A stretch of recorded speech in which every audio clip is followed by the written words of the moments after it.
Okay, I'm starting over with the starting soon screen. It says Mantis Monk Gaming starting soon. Music composed by Matthew Pablo. His epic music is playing. Okay, that's enough of that. I'm gonna unmute this time, and we're gonna do Dungeons and Dragons. And let me do that all fucking over again. I'm sorry. I got nervous, so. All right, guys, we're alive. We're back. Okay, after many technical difficulties, we're back. Welcome to episode 1 of Tales from the Yawning Portal, the Sunless Citadel.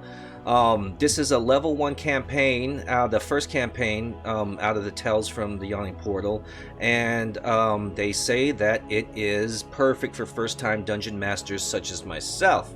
Now, we do have Soga here, aka Ross, who is very knowledgeable in Dungeons & Dragons, and he's going to be helping me with any questions along the way. So with that said, let's get right into the background stories and introductions, and we'll start with Ross. Go ahead, Ross. My character, his name is Soga. He's a prince from Baldur's Gate. One day he was traveling and he found an exotic instrument, decided to play it. It turned him into a Triton.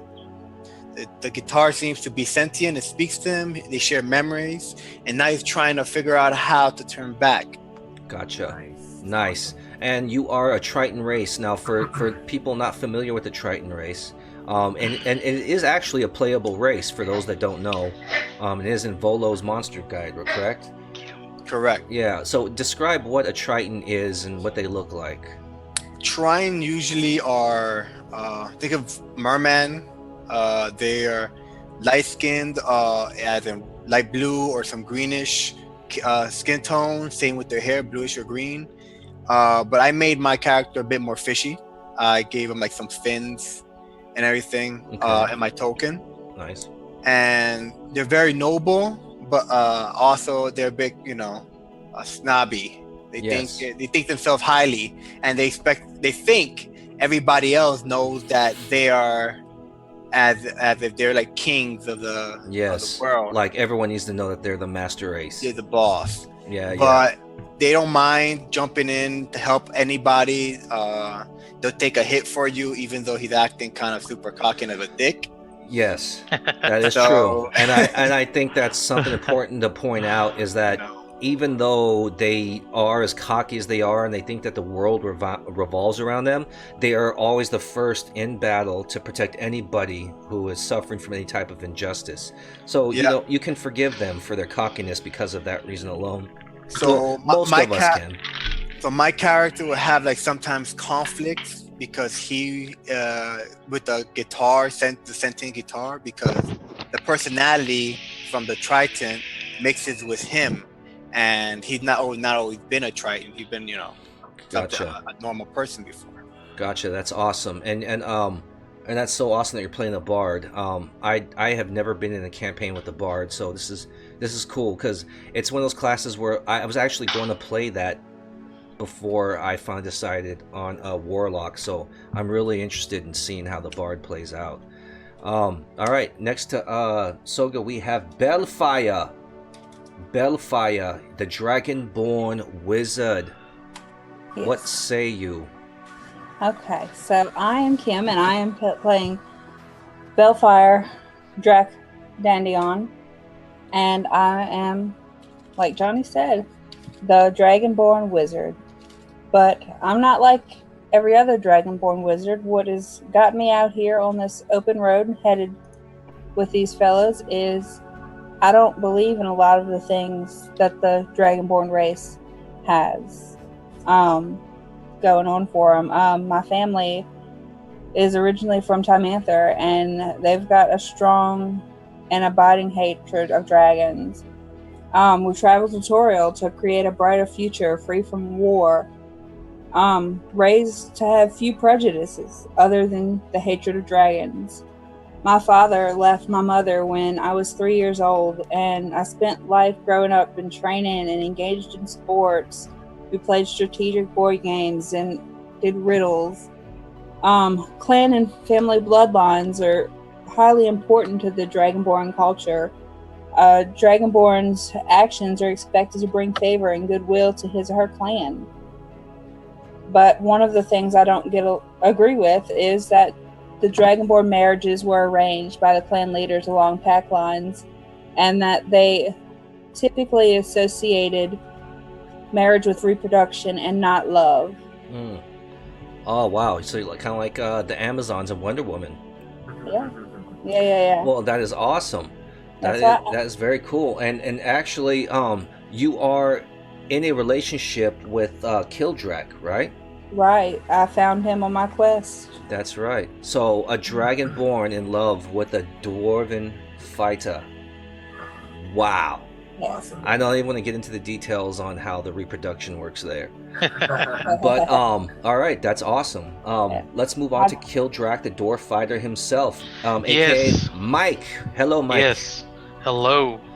I am Kildrak Ironfist, a dwarven fighter, defender of the Citadel of Adbar, a battle-hardened warrior of the Iron Fist clan. Spent most of my days next to the Forge of Everfire, learning all of the great knowledge of ancients in the way of smithing, forging, and mining. As a defender, stood guard against mighty foes in several battles, earning a title of high-ranking soldier. Many in the trades know me, revere me. I'm lawful good. I give praise to my god Moradin, the creator of the first, the dwarf father. And again, I'm from the Citadel of Adbar. It's in Faerun, deep inland, northeast of Neverwinter. Northeast of Neverwinter. Okay. Yes, and since I'm a mountain dwarf, I'm about 4'4", 154 pounds, and 125 years old. Nice, very nice. So you and Belfire are a couple. Yes. I met her. She was sent by her clan to instruct me and aid me in finding the great Dragonborn Warhammer that was stolen from her clan. Gotcha. So, and we end up falling for each other. She is glittering gold, so... Oh, so you're like, yes. Yes. Your dwarven self is just like gold. Yes, exactly. And a woman made of gold. Even better. Yeah. 2 for 1. Okay, that's cool. Awesome, Mike. Now, let's go on to Albert. Yes. Albert, the dwarf cleric. Let's hear about your background story and why you ended up here with these fine people in your midst. Yes. Well, my backstory is a very simple one. Basically, I'm a Hildorf cleric, and my deity is Lord Harambe, the one who gave himself up for us in the nether realm. Praise Harambe. Praise Harambe. And because of his heroic, selfless act of martyrdom, he has ascended to the godhood and has come to this earthen realm to bless us. Okay. And I am one of his devoted followers, always asking him for guidance and help as I heal my comrades. So I'll drink to that. Yes, exactly. I'll drink to that too. Cheers. And, cheers. For Harambe, never forget. Take a shot for Harambe. He took one for you. So Albert, what brings you here? Why did you decide to join up with this motley crew we have? Yes. Well, learning stone cutting and all this. I was very good at what I did back in, with my clan where I lived, but I was never able to do higher level mathematics. And so I was instructed by my elders to go on a journey of self-discovery and learn from others mathematical skills. Okay. And so here I am in hopes of being able to one day learn how to do calculus. Art does imitate life, they say. Yes. Actually, I never did college math. You are the epitome of that saying. Yes. Okay, now, during this campaign, I will be DMing for the first time, mind you, so, I know there's going to be people commenting saying, oh, you were supposed to do this, you're supposed to do that. But as I'm DMing for the first time, I'm going to be playing this fifth character, which is me, my character. And his name is Dralian. He's a half-elf warlock. Now, for whatever reason, he knows not, he was dumped off on the doorsteps of a monastery as an infant. And the monastery basically raised him as, you know, one of their own, which is what monasteries do. They're very compassionate, kind to everyone, to anyone that needs help. And Dralian grew up with those, you know, that type of integrity and moral standards. He wasn't a fighting monk, even though the monastery did train fighting monks. He was the scholarly type. He was the nerd in the library, all about soaking up knowledge, any type of knowledge he could find. And being half elf, he suffered from wanderlust, and that wanderlust caused him to escape the monastery to go into town to check out, you know, what was going on in the world around him. He just couldn't help himself because of that elven wanderlust. Now, he's seen all the injustices going on in the world, you know, which you see in the real world now. You've got the rich and the powerful taking advantage of the poor. You know, those in power not doing the right thing for the people that follow them or vote them and put them into positions of power. One day, the monastery was put in charge of protecting a tome, and it was just this tome, and they were protecting it. But because of his wanderlust and his curiosity, he decided to break into the room where it was held, and he read the tome. Now, when he read the tome, he found out about these great old ones that existed in these outer planes of existence. And he discovered that he could tap into their powers and be granted powers from these great old ones in exchange for servitude towards them. So Dralian, wanting to fix all the wrongs of the world and make them right, decided this is the power he needed to make that happen. So he took the tome and he actually ran away from the monastery, and that's how he ended up here with you guys. Got it. Now, awesome. Okay, now we're gonna go ahead and I'm gonna bring up this next map here. Now this is a map of part of the Sword Coast. And I just wanted to give you guys an idea of where we are in the world of Faerun, or Faerun. I'm sure I'm pronouncing it incorrectly. Now, if you look here where it says Thunder Tree. Oop, sorry. Why is that not working? Let's do this. Okay. We are right here, basically. There we go. Do you see that? Yep. You see the red ring going out? Okay, basically this is where Oakhurst is located. We're in the foothills of Mount Hatanau, or Hatano. How would you guys pronounce that? I always said hot now. Okay, so Hatanau. So we're in the foothills of Mount Hatanau, and I just wanted to show you, to give you guys an idea of exactly where we are in the world. So you see, there's Neverwinter right here, and we're just north and east into the foothills of Mount Hatanau from Neverwinter, and that's where we're going to start our campaign. So with that said, this is where we guys are going to meet up at initially. We are here in a town by the name of Oakhurst. Now let me make sure I got this lined up correctly. Now you guys see the maps? One second here. Let me drag you over. Oakhurst. Now, do you guys see? Yes. Okay. Yes. Good. All right. So now you've got the Overland map as well as the Oakhurst map. The Overland map basically is like a more zoomed out view. You see the new road leading into town, and you see the old road leading into town, and then down south you see where the old road takes you into the Sunless Citadel. To the right is where we are all at now. We are in the town of Oakhurst, and we're going to begin the campaign here, where you see where it says the Old Boar Inn? Yep.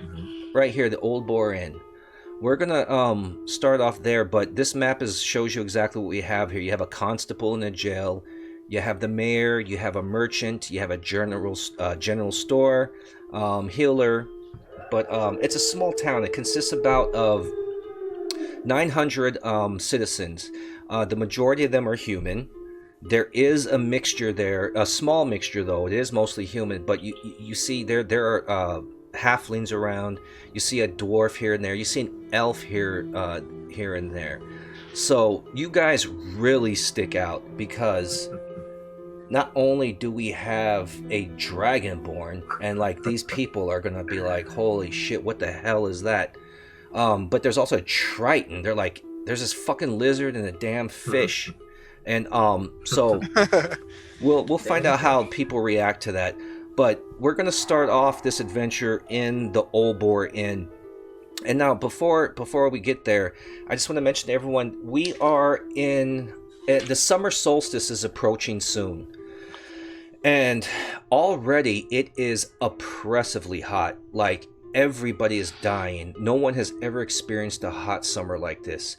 So you guys see the Old Boar Inn, and it's a welcome reprieve from the heat. You guys just need to get out of the heat. You need to get in there and cool down a bit. And, you know, it's slightly a bit cooler, but you know, they didn't have AC back then.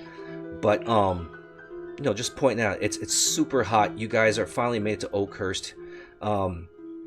Now, the reason you guys are all here, we agreed that everyone's heard about the rumors, you know, rumors of the Sunless Citadel. No one knows anything really specific, but everyone knows of its existence. And you guys have all decided that you would be willing to team up together to head to the Sunless Citadel. And now, according to your background stories, it looks like Soga he believes that this might be what he needs to do to figure out how he can get transformed from Triton back to what was it, Asmere? I was in Asmere, yeah. Yeah, he was in Asmere originally. So he's thinking that maybe, you know what, it sounds like a place as good as any where I could find out the secrets and the answers I need to convert back to the Asmere prince that he was, or that he actually still is, and get out of this Triton form. Kimberly, or I'm sorry, you're not Kimberly no more. Bellfire and Kildrak. Yep. You guys are the loving couple, and you heard rumors of the Sunless Citadel, and being that you're on this mission to find out what happened and where is this damn hammer, you guys want to retrieve the hammer. You've determined that we'll team up with these guys to head to the Sunless Citadel because perhaps it may be there, and just as simple as that. You guys think maybe the hammer could be there. If not, maybe you'll find some answers or clues that will lead you to the hammer. And this has definitely been a long, hard journey searching for this hammer, so to find some companions to aid us in the search. Gotcha. And go through the Sunless Citadel, like it's... Gotcha. So yeah, so you're hoping and praying that this brings you a step closer to retrieving that hammer that you were put in charge to protect. Yes. All right. And then Albert, Mr. Dwarf Cleric. Yes. You decided to join this group here in Oakhurst on a mission seeking knowledge. Yes. To help improve your college math. Yes. Yes. Yes. So, definitely. That's what brings you guys here. So now, with that said, we're going to go ahead and start the campaign inside of the Old Boar Inn. Now, the reason being is, like I said, keep in mind, it's oppressively hot. You guys are dying. Not just you guys, everybody's dying. They can't remember when it's ever been this hot on record, but it's sweltering, oppressive heat. Travel during the daytime is just out of the question, especially everyone's wearing armor and clothing on top of that. You're just boiling, you're dying, you're baking, you're dying of thirst, you're hungry, and there's the Old Boar Inn. So you all journeyed inside there. I might as well go to a forge if I'm going to sweat like this. Exactly. Right. Now, so that brings us to the Old Boar Inn. Aha. Yes. Nice. Right. One moment, please. I'm sorry. 1 second here, guys. No problem.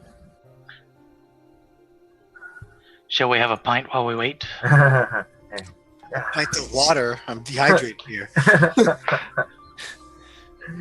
Let me find something real quick. Un momento. Here we are.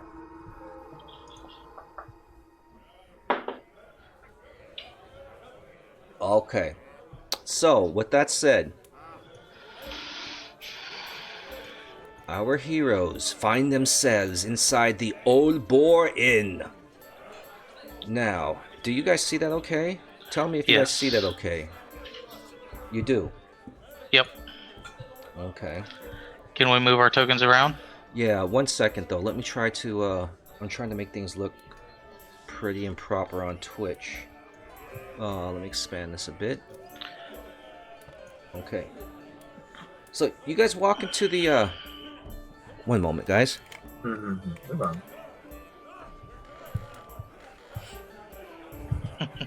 sorry, I'm trying to figure out what's going on with the audio on this thing. Audio,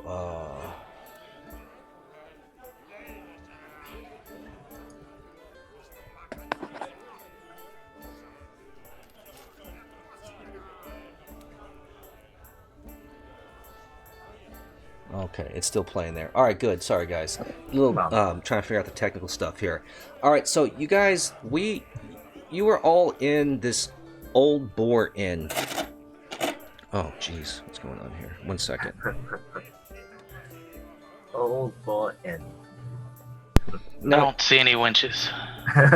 You're in the Old Boar Inn now. It's an inn, and first of all, you guys are glad to be out of that heat. It's slightly cooler in here. You can feel that the air became, significantly cooler just from being inside and in the shade. But it's not exactly cool because, there's no air conditioning. But so here's the inn, and what you see in front of you is you see a fire. You see a fire pit. There's something cooking in the kettle above the fire. It smells delicious. You see the bartender behind the bar attending to all his patrons. Now, there's actually quite a few people here. I didn't put in tokens for every single person that's in here because, as you can see, how much space you guys take just this group alone. But it gives you an idea. So pretty much all the tables are full. The only place you can actually be is at the bar. People are positioned here. People are all over this table. Everyone's talking, drinking, having a good time, singing, dancing. It's what you would expect from an inn. Now, it's not a big place. Oakhurst isn't a big town. It's got like 900 members maximum. And but because of the heat, you think that's why there's so many people in here now, because they don't want to be outside in the heat, and they've chosen not to work. They're just like, we need to get out of the sun like everyone else, and everyone's having a good time. There's music playing, food is in the you can smell the food. It smells great, but the available seats seems to be at the bar here. All right, shall we make our way to the bar? To the bar. Good. To the bar. All right. Now, as you guys make your way, all of a sudden the music stops. Everybody turns around and looks at you. All right. And they are just basically like, what the hell? Everything's gone quiet. They're just looking because they're like, they see dwarves, they see a half elf, but they're like, what the hell is this? There's this dragonborn. Now, they're not accustomed to seeing... They know of their existence. Everybody knows what a dragonborn is. But everyone is just looking at you like they've never seen one in real life. And then there's a triton, this weird fish creature. Everyone's just looking like, what the hell? So, you've got all these eyes on you, and you feel like all the attention is on you. Nobody is saying anything to you, but everyone is eyeing you like, what the heck? They don't know what's coming. Is this trouble? Are these people peaceful? Are we all cursed in the presence of these weird beings? But other than that, you guys are at the bar now, feeling relieved. You have a seat. You're feeling relieved now. You're out of the heat. And you guys are just like, oh, thank God we're in here. And even you're so hot and miserable and happy to be in here that you don't even care that everyone is staring at you and whispering and gossiping about what the hell these two people might be. And in front of you, you have this bartender. And he's eyeing you all up and down like, just, this is a weird gathering of people, he's probably thinking. He's just, what is this, But he doesn't say anything. He's just eyeing you up and down. My friends, don't worry. I'm used to this, eyeing. I get that a lot at Baldur's Gate. Mm-hmm. Well, Mr. Bartender, can I please get some water? Lots of it. And he goes, Mr. Bartender, the name is Garan. Well, hold on, let me confirm that. What is this guy's name? Hold Mr. on one Bartender, my name second. is. Well, hold on, let me Garan. find. I forgot what his name was. Let me find out what it was again. Oh, where is he? Oh crap. Where'd it go? Yes, Garan it is sounds Garan. like- Ah, yes. And he goes, I am not. He goes, I am not just a barkeep. My name is Garan. And he goes, sure, of course you can have water, whatever you are. And he goes, and the rest of you, what would you like? I will take a pint of your finest mead, sir. Done. Something I am very familiar with. Everybody else. I would also like some mead. Okay. Water's fine for me. All right. So Garan says, I shall return with all your drinks. Oh, and by the way, can I get some ice cubes in that? Thank you. Ice cubes on the rocks. It's a hot day. It's a hot day. Okay. Well, okay, so he says okay, he'll go ahead and get your drink. He disappears to go get what you need, says he'll be right back. But meanwhile, you guys are there at the bar conversing amongst yourselves. Everybody in the place is just staring hard because they just can't get over this fact that there's this dragonborn and some weird fish thing. Like, he's human, but he looks fishy. His fingers are webbed. He's, his colorations, his facial features, they don't know what the hell to think. They're not used to it.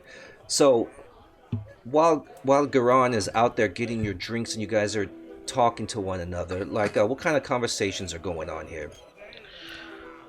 So, has anyone thought about the troubles ahead? Every day. Every day, every I'm a moment. fish. It's really hot outside. Right. Has there been any talk of what we may encounter? No. Has anyone Sure. tried to seek out any rumors or knowledge? Not yet. Perhaps Yeah. we could later on. There hasn't been anybody outside, so this would be a good spot to start doing that. Yes. Right, Sure. right. And then Yes, Dralian chimes in, and he goes, I believe it'd be a good idea to go ahead and question the locals regarding rumors revolving around the Sunless Citadel. He's a wise man, that Dralian. No, that Julian man. My homeboy. Right. Kimberly. Bellfire, you mean? Oh, Oh, I'm sorry. Bellfire. Bellfire. I'm sorry. See? Bellfire. I believe I'm the most charismatic and I should do the job. Yes. Good. I think we should all split up and try to get as much information as we can. Yes. We can do that, but before we do that, I would like a pint. Yes. Yes. So- That water. You guys are still waiting for the bartender to come back. What was it, Garan? I'm probably not. I'm gonna butcher people's names, but to me it looks like his name is Garan. That's fine. So you guys are waiting on Garan, and you guys are chatting amongst yourselves, and basically it seems like you all agree that we need to find out more about this Sunless Citadel because, this is where you guys have all chosen and decided to head. So that would be the next, natural progression in that endeavor. Now Garan comes back around. Here he is, and he says, "Sorry about the wait." And he goes, "Here are your drinks." And he works his way down the bar and hands everyone their drinks. And then he goes, "Being the barkeep that I am," he goes, "we tend to be the ones that know everything about everything and spread all the rumors to everyone else in town. Please enlighten me what brings such an interesting, unusual crew together. We've not seen such a group together. Dwarves, yes. Half-elf, yes. Dragonborn and this serf. Please forgive me. What? I dare say I do not even know what you are." Do not speak ill of my friends, sir. Yes, please. They are noble. Yeah. Please enlighten me.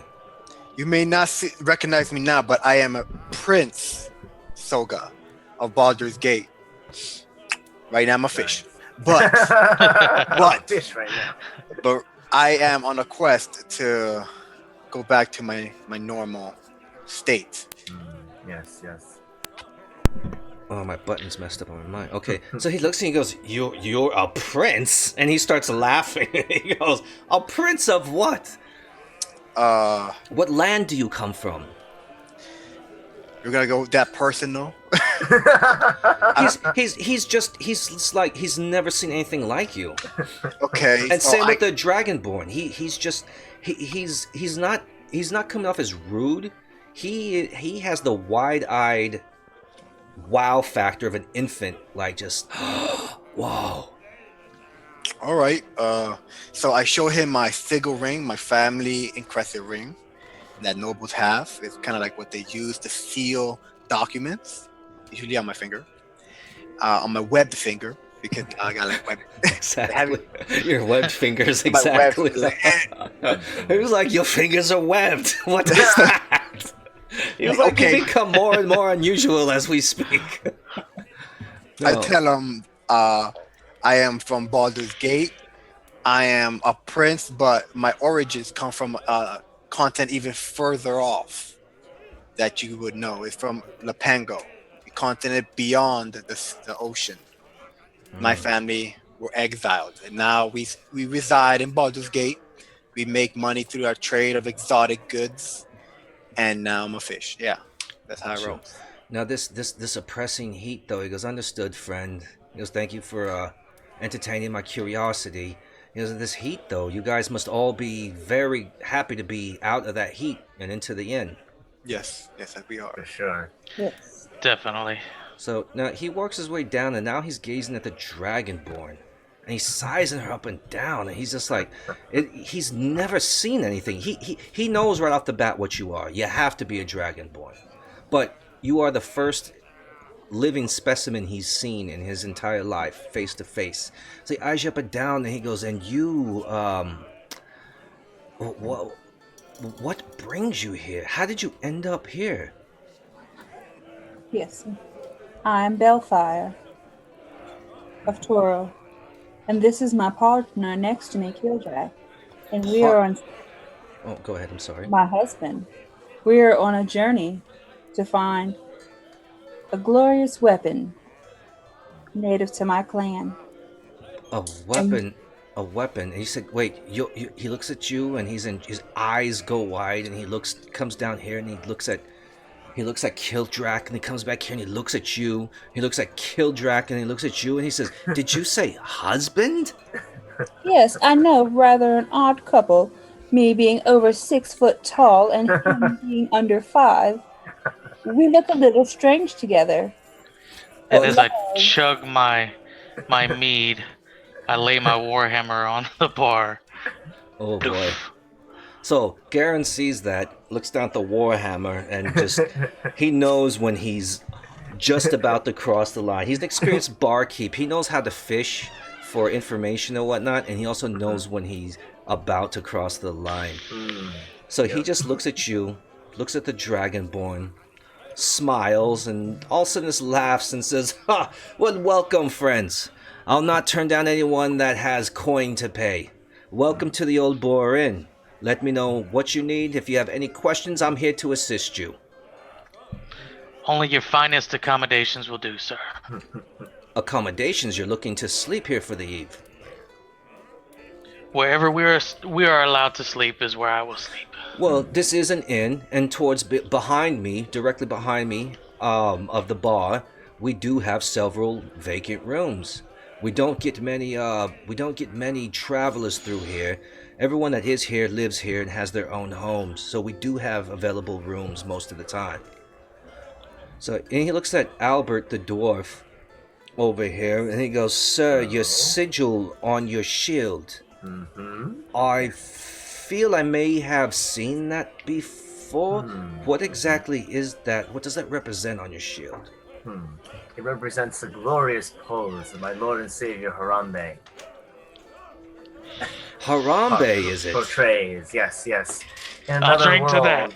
Yes, in another world, in another lifetime. He gave his life for those beings there, and now he is descended upon here with his godly presence to aid us and guide us. Understood. Welcome, dwarf. We've many a dwarf here in town. You are welcome here. Thank you, thank you. Okay. Oh, my foolish brethren. Lord Lord Harambe, smiles upon you. yes, the Lord and Savior Harambe bless Okay. you still. So the bartender just looks at you all and says, "Well, I'm here to do my job. I've got to attend to other customers. Let me know what you need." And he goes off and he starts assisting other people. You know, there's other people down here that need something and whatnot. So now there you five sit here at this bar, feeling refreshed. You've got to sit down. You had something cool to drink. Maybe you're gonna order something good to eat. But what do you want to do now? What are you guys discussing amongst one another?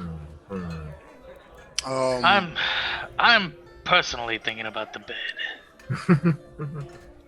A good night's rest. And I what want- else, my love? How lively is the room? The I want- room? The room, yes. Is it kind of like the music is kind of like sucky, or you know? No. Well, I don't know what you would consider sucky, but there's music playing. Everyone's having a great time, and just drinking and going on about their business. You get the odd looks back towards you though, because Alright. everyone is just like, what the heck are these creatures? You know, I- they don't see them. But other than that, yeah, it's like happy hour. So okay, so the guitar speaks to me. It's Okay. telling me to perform. Yes, I was gonna say the same It's thing. telling you to perform. A voice from the Yes. guitar is telling me this is the time. To perform. Yes. Play the notes. I had the To same your idea. songs, brother. I was gonna say it too. I had the Really? same idea. I felt Harambe in my heart telling me, tell your friend Soga, you must play a beautiful, magnificent song Tell to the relieve the fish." hearts of these people so they'll open up their minds and we can learn more from them. Yes. Okay, well, all right. Soga, what do you plan on doing exactly? I wish to play a song, but a song of like our story of how we met. Oh, okay. With my guitar. So as I'm playing, you know. Okay, well, wait. Oh, that's fine, but you gotta understand. There's music. There's someone playing music already. How do you go about this? What? How do you go about just start playing music in front of I everybody? want to start What is he playing? Because I want to start fusing my notes like to correspond with his beat. Oh, okay, I got you. You know, Well, not just breaking, Collab. you know, not Yeah. breaking. you the don't know Collab. exactly what it is he's singing about. I mean, it's just an instrumental, lovely music coming out from his what do you call that? The sitar. This guitar. Yeah, there's lovely music playing. But so you being the bard that you are and having knowledge in the music, universe, you know exactly what you need to do to match the note, to match the chords, to go ahead slightly transition slowly over to you. But so what are you doing exactly though? How are you going to go about doing this? Okay. And let's just say for shits and giggles, this guy is right here in front of the fire. Do you see that ring? Yeah. Okay. He's right here in front of this fire. He's playing his music. Everyone's throwing tips in his hat. He's just a bard. Yeah, he's just doing this thing, Just happy to be out of the sun and not at work out in the fields, Understood. Okay, so I slowly pull out my guitar. Very exotic looking, right? It's very large. It has coral, it had like some coral on it, some shiny strings to it, made of some like weird seaweed that not even Soga knows. Weird seaweed. Okay. Yeah, some weird seaweed substance. It's very strong substance. Okay. So I start copying his beat as I get closer to the fire pit. Okay. You start Fire. copying him. Yeah. Okay. And then I start adding to it.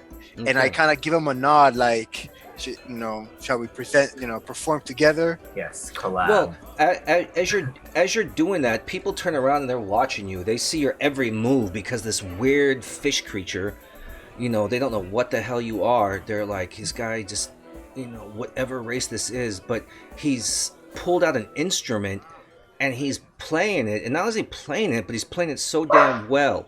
And now your playing is in unison with the bard that is in front of the fire.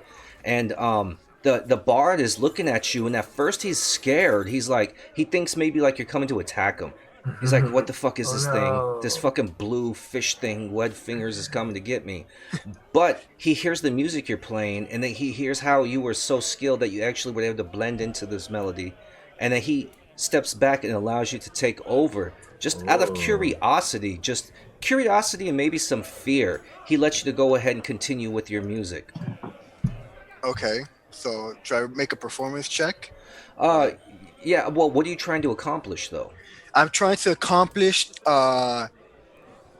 everybody in the room is kind of looking at us weird, right? Yes, Kind of, yes. This we're kind of strange to them, so they kind of, I think they'll be more scared of us. Right. And we're talking like they're not gonna be direct to us. Got So you. I'm trying to open up with loosen them up. music to show them that we're not as hard to talk to, or that we're very Right. positive, very nice. Okay. Yes. Okay, that's actually a great idea. Excellent idea. Let me do something real quick. Let me roll some dice. I've got some dice that I'm rolling off screen. Okay, go ahead and do your performance check. Nice. Performance check coming up. That does not suck. Oh, Nice, yes. 16. Okay. Good. You beat my 14, so I'll give it to you. So, Excellent. as nervous and scared as they might have been, they hear this music and they see you performing, and there's something about your music that has just got them all entrapped, and it's almost like Minmay with the Centrati and Robotech. They are so into your music now, like all the fears have been put set aside, and they're like, wow, maybe this guy ain't that bad. Anybody that can play some music and sing like that can't be that bad. So it actually helped. It actually worked. People have lightened up, and they're clapping their feet. Clapping their feet. Clapping your feet. That's Clapping their- impressive. That's impressive. I look at them and be like, guys, they're very skillful with their feet. Yeah. They're clapping their hands, they're stomping their feet, and they're like, Yes, there we wow, go. you've actually, they enjoy it, and they're watching you, and Excellent. it loosened everyone up. You don't Very good. you don't seem the threat that you did at first. Shall we do a dance of our forefathers? Oh, you guys can do whatever you want. I shall dance the forefathers dance. Wow, so Mike comes through. Oh, And shit. here is Kildrak, the dwarf fighter. He's dancing. Oh, and then here comes his beloved Bellfire. So they are dancing, cute. they're performing. Now, everyone halts for a second because they're like, whoa, what the hell? There's this tiny little dwarf and this huge dragonborn. And they're dancing, they're kissing, they're smooching, they're having a good time. So everyone is just like, they forgot about the music for a moment and they look at you two. But then they're like, well, shit. They're fucking having fun. The music is great. Yeah. And everyone just goes about their business. Everyone's singing and Nice. dancing, having a good time. Awesome. Well done. Well Got done. weird. Good job. And I'm actually gonna give you guys all an inspiration point for that Very good. because Excellent. that was brilliant to lighten up the mood. Yes, I knew it. Excellent. That eased up the racial tensions right there. Yes, And that it's was good we have a bard. Big. Yeah. No, that was big because that was gonna be a big problem. I see. Excellent. So now, Inspiration friends, what say you? Bartender works back here. I say we should rest for a while before we journey once the sun goes down. True. Well- I do agree. Well, wait, we But, haven't talked to anyone. Well, This that's is the true thing. as well. You guys don't know anything about the Sunless Citadel. Yeah, everybody in the vicinity is aware of the Sunless Citadel and a few rumors, but you don't even know where to adventure to exactly. Well, you basically got an idea of where to go, but you need more information. Like, you can't just, head over there yet. You don't know exactly where it is, and you don't know exactly what's going on with it, and you need more information before you advance. Yes, I'm yes. going to talk to these people over at this table Okay. and see what I can learn. Yes, Okay. sounds good to me. So, let's say, I don't have the tokens for them, because like I said, it's such a small environment. But, okay, Bellfire, you approach this table, and there are two halflings. and they are absolutely terrified. They are tiny, and they see this huge dragonborn coming across, and you're this magnificent creature, but yet they're just like they don't know how to react. You know, they're like, what the hell? They know you're a dragonborn. They don't know if you're here to attack. They're sitting there shaking in their boots, thinking you're going to eat them for dinner. So you approach them, and what do you say to them? They're cowering. They're too scared to say anything or do anything. They're grasping onto one another, and they're looking at you, and they're shaking. I tell them, well, I'm coming in peace. Me and my friends are looking to learn more about the Sunless Citadel. We're Okay, give me like to travel there. 1 second here, Bellfire. 1 second, Bellfire. Give me a charisma roll.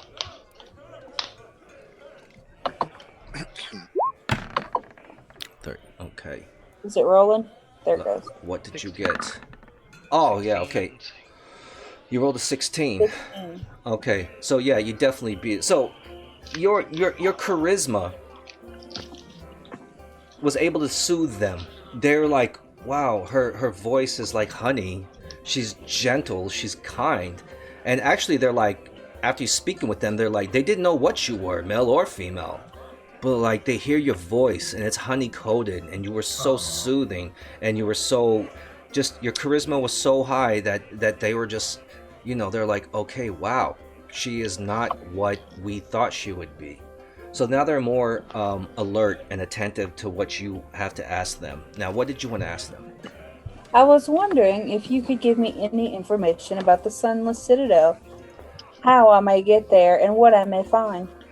1 second here.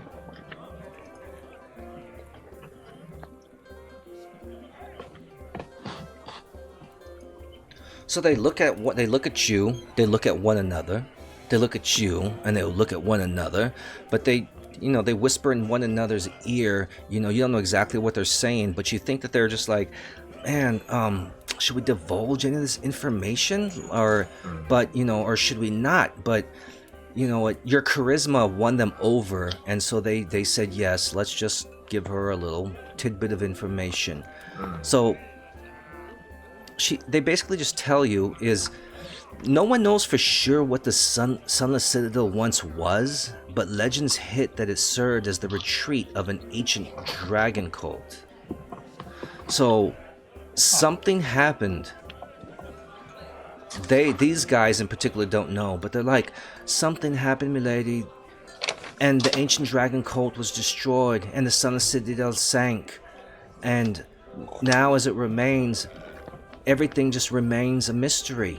We know where it is, we know where it exists, but us specifically, you know, these two individuals specifically, they don't have any more information than that for you. Can we do it, maybe a further investigation roll? The way they were whispering, I don't believe that this is all that they know. Okay, let me look at your character sheet real quick, okay, Bellfire? Okay. Make a roll. Go ahead and roll your investigation. You need to roll pretty high.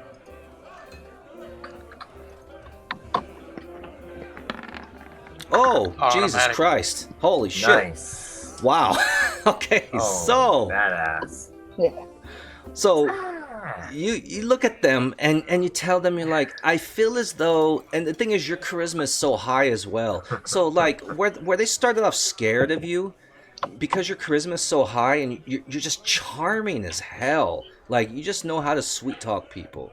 And they were weary about relaying too much information to you, and maybe because it has something to do with your race. But you just rolled a nat 20. So they're about to spill it all to me, right? well, I'll tell you exactly what they have to spill. Excellent. Spill the beans. So this is what they tell you. They say, look, They say cattle herders don't graze their stock too far afield these days. They're frightened by stories of new monsters that maraud by night. From time to time, cattle and people who have gone out alone at night have been found dead the next day. Dead, bearing dozens of needle-like wounds, just speared all through their bodies, and no one has seen the creatures that have caused this mayhem, nor does anybody know who they are, where they came from. No discernible trail. And they say, milady, this is all we know. For we fear anything to do with it, and we'd rather just ignore it as if it doesn't exist. Okay. So you did find out that there are people dying around the Sunless Citadel. Nobody knows why or how, but their corpses are pierced and dead. So I'm going to return to the rest of the party and share the information I found out. All right. So you do Got that. it. So go ahead and do that.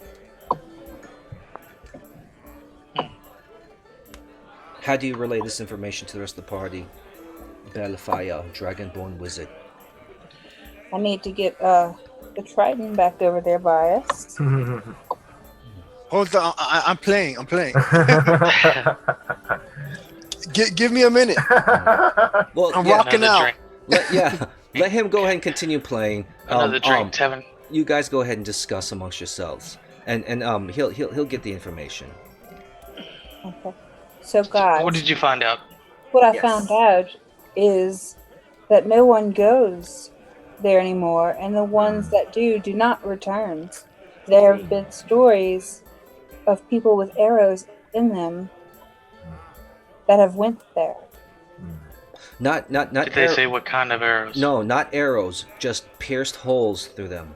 Oh, just pierced holes. Yes. Pierced holes. They're not. No, you don't know that they're arrows. They just have these holes, all punctured throughout them. Wow. So trouble lies ahead. Yes. Definitely. Yeah. So that tidbit of information told you guys that, you know what, we're heading to the Sunless Citadel, but it looks like it might not be smooth sailing the whole way. Is there anyone else we should question? Feel free. You're in the entire town. We're in the town of Oakhurst. You can question whoever you want. Why don't we I should have ask questioned Garen? this.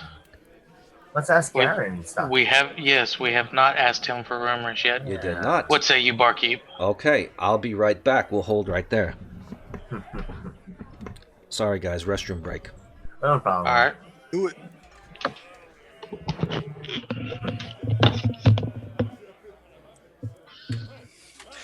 Under the sea. Under the sea. Life is much better. When is much better? Take it from me. me. Under the sea. Yeah, that's some Caribbean party right there.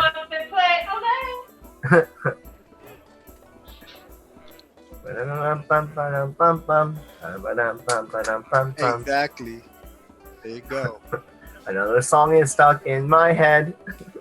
At least it's not Pee Wee Herman. Oh.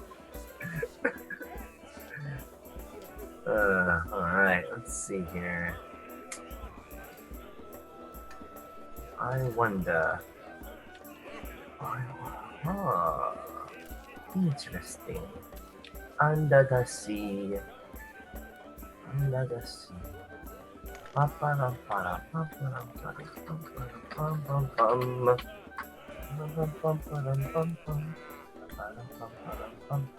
Oh, I should. Yeah, I see. I see the issue. Got it.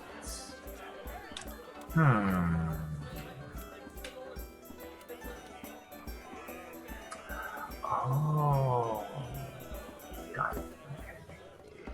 So let's see. What kind of cleric are you? This is my second time doing a cleric. The reason why I chose it the first time was because I want to be a support person in the party. Supporting my team members, healing them, and making sure they stay alive. I'm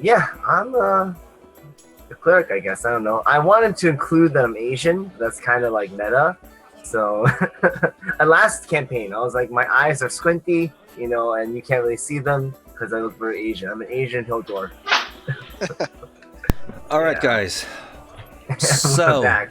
where did we leave off exactly? They wish to talk to the bartender. Yes, Okay. Sharon. Okay, who is asking and what are you asking? I said, what say you, barkeep? Have you heard any rumors? Yes. Rumors of what? The old road in the Sunless Citadel. Okay. 1 second here. This is Kildrak. Hold on, Kildrak. 1 second, I got to look at your character. Kildrak Iron Fist. Iron. Ooh, my bad. Okay. Alright. Kildrak, you have... Go ahead and do a charisma roll for me, Kildrak. Can I? Wow. Okay. Can I give him assistance? Well, right, not yet. You're not quite there at the bar yet. Hold on. So right now we're on Kildrak. Kildrak, your charisma is horrible. It's horrible. I am an ugly ass troll. You are a stereotypical dwarf, and you're very gruff and just very rude, And it doesn't mean you're a bad person, but like not everyone's gonna always, just be receptible to the attitude. So with that roll, a 4, you were just like, hurry up and tell me what you know about it, something like that. And so the bartender, she goes, excuse me, sir? Rude as you are? I'll not share anything with you. You need to learn some manners. Manners. You Give me should some let more. me do the talking more. And he goes, I'm quite aware that you're a dwarf, and I'm very forgiving of the dwarven ways and their attitudes and their personalities, but you are quite gruff and rude. I mean nothing by that barkeep. I could use some more meat though. Now you guys all see and hear this. Soga, you go ahead and you see this and you come towards the bar.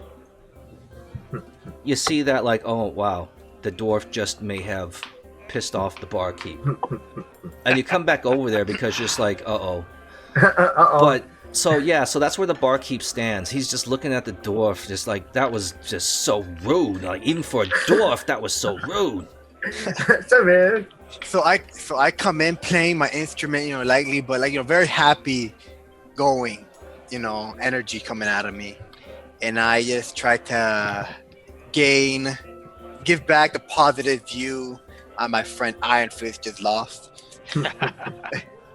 By just saying like, oh, he's just having a bad day, and don't worry about his attitude. Pay attention to my nice beat. All right, give me a charisma roll. Give me a nice beat, so good. Give me a nice beat. No performance check needed. All right, give me a charisma roll. Charisma, yes. Sir. And if you beat my roll. Oh wow! Oh, crap! Damn, were we high rollers or what? Okay, so the bartender is like, he looks at you and just like, you just came across as the most polite, kindest person, and you spoke so eloquently as a bard, and like the words you used and everything, like you could just talk your way out of anything. But he goes, Senor, please don't worry about my friend. And he goes, you know what? Now that's how a person should approach another. And then he goes, well, what did you need to ask me? Iron Fist. Let's try this one more time. Yes. Please enlighten our friend as what we are searching for. Sir, good sir. We're on our way to the Sunless Citadel. What? Say that again? The Sunless Citadel. Well, yes. We need to know if there are obstacles in our ways. Obstacles in your ways to the Sunless Citadel. And he goes, he says that is such a vague question. He goes, life is as such. There are obstacles always thrown in our way. Well, more information perhaps in regards to how to get there. What should we expect? Okay, so that's Albert. So he comes over here and looks at Yes. Albert now. And he looks you up and down and he sees this gorilla image on your shield. And yeah, and he's like, oh, okay, cleric. And so, but he associates you being a cleric with being a kind soul. Now, he doesn't know whether that's right or wrong. Maybe he shouldn't be, but he's going to go ahead and automatically assume that you are on the right side of the law, so to speak, and you serve a peaceful master. He's going to assume that. So he's open because of Soga. He's open to listening to you. Great, yes. And because we are on a quest to retrieve a sacred hammer for my friend here, and it is important that we gather as much information as we can, because we will go there and we will retrieve this item for him.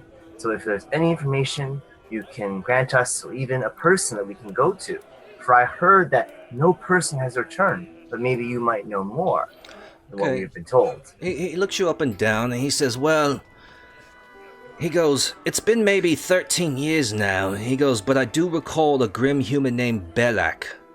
He stopped by questioning the Sunless Citadel. And the only reason why his name sticks out in my memory is because he had a very large pet frog. And he actually walked into a bar with this huge frog. And he goes, and that's why he'll always remain in my memory. He goes, as far as anything else about it, he goes, there's not that much. He goes, now, there were some adventurers from town that went missing a month ago. He says these missing adventurers were a fighter by the name of Talgan Hukrel and his sister, a wizard, Charlwyn Hukrel. Okay. These are the son and daughter of Carowyn Hukrel, who runs the general store here in town. Now, the poor lady, she's been in such misery and grief, for they have not returned in a month now. I see. Interesting. Well, perhaps we should pay this one a visit, and maybe we can kill two birds with one stone. The general store? Yes. Yes, he relays the information that she is they're one of the more prestigious, predominant families in this small town, and they do run the general store. Shall we proceed to the general store? Sounds like a plan to me. Sure. Onward. Ladies first. So you guys talk amongst one another, and you guys decide to head to the general store. Okay. Yes. Sounds good. Okay. Perhaps we shall help them retrieve their son and daughter. You guys step out. You step out of the inn, and the oppressive heat just hits you like you guys are like, oh my god, and you guys remember why you had left. But I'll bring up this map of Oakhurst again. We don't have a map of the general store, but do you guys see Oakhurst now? Yes. Mm-hmm. Okay. Yep. Okay. So you head over here to the general store. Do you see the red ring? Yes. Yep. Okay. Yes. So now you approach the general store and you walk in. When you walk in, it's what you would expect to see from a general store. Everything around you is all the supplies you might need. There's food products. There's you see lots of animal traps for capturing food, for hunting. There is bottles of different liquids. There's alcohol. There's flour and any type of ingredients you might need to cook something up. And your typical general store that you would expect to see in a town this size. Directly in front of you as you walk in, you see this lady, human female, and she's looking at you all with eyes wide open because again, she's never seen someone come to this town, and there's a couple of doors. There's this half elf, and then there's this fish thing and a dragonborn. So her eyes are open, and you guys are approaching the counter, and she's scared to death. She doesn't know She thinks she's about to, the way she looks, she probably thinks she's about to get like, murdered and robbed. How old is You're she? not. She looks like she's probably in her late 40s possibly. Oh, So this could be nice. Miss Fukrell herself. Yes. Alright. You're yet to find out. Nice. You guys want me to handle this? Sure. Go. Yes. Okay. You can do it. My Dragonborn friend, do you want to talk to? Either way. I say Alright. Bellfire take the lead. Yeah. All right, Bellfire, the quiet dragonborn. She decides to take the lead with her charismatic self. She's tall, super tall, and she looks so strong and powerful, but so elegant at the same time. And she strides towards the front of the counter, and the merchant there at the counter is watching her approach, and you can tell by the look of her face that she's just confused. Like, she doesn't know now. Should I be scared, or maybe I shouldn't be scared? Look at this glamorous creature, just so Mesmerized. elegant, approaching me. So you approach her, the counter, she's looking at you, and she's just she's just like, okay, what's gonna happen next? Well, I tell her, I said, ma'am, I mean you no harm. I hear that you may have lost someone that you love that went on a journey to the Sunless Citadel. Okay, roll. Right, Give me a charisma roll. Ah, Mhm. did it roll? No. No. The screen is going crazy. I need two like you. There we go. Okay. Eh? Ooh. Oh, wow. Okay. But I'm a So plus 4. yeah, well, yeah, that's what I'm saying. What is your bonus as your bonus to that attribute? Because you have one. Because it's very high, right? I'm a 19 on charisma. Yeah. So what was your With a bonus to plus that? 4. A +4? Yeah. Okay. So you barely make it. But yes, she's enamored. She's enamored by your elegance and your politeness, and you're so eloquent, and like, she didn't think like a savage lizard thing could just talk so eloquently and so fluidly, so polite, so intelligent, and just carried yourself so well. So it automatically just puts her at ease, and she's like, okay, it looks like I'm not gonna die. And she looks at you, and her eyes start welling up with tears, and she says, yes, my daughter, my son, they have gone missing. They took their chances and ventured towards Sunless Citadel against all my warnings. They've ignored me, and they've gone. It's been a month now, and I've not heard anything from them. And she starts crying. We're sorry for your loss, ma'am. I thank you so much, but what reasons do you have to go to such a horrible place? I fear you won't come back. We have to see what's causing all of these deaths. Okay. 1 second, guys. Let me bring up something. Right. Yes, and perhaps the son and daughter are not dead. We have to find out. That's right. That's right, nobody knows. And the mother Nobody says knows. that as she was crying. She was like, they've not returned, and 'tis been a month. I know not what has happened. They could be dead. I have hope that they are alive, but it's been a full month. Yeah. Interesting.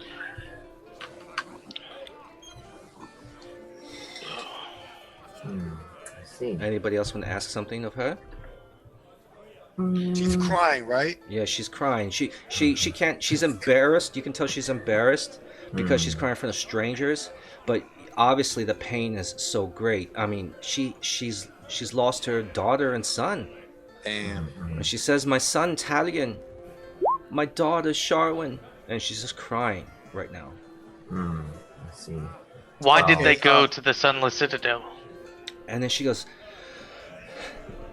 She looks at you, And then you're a dwarf, so she's familiar with dwarves in this town. There are a number of dwarves. So she looks at you. She feels comfortable, and she says, "There is a fruit. There is a fruit.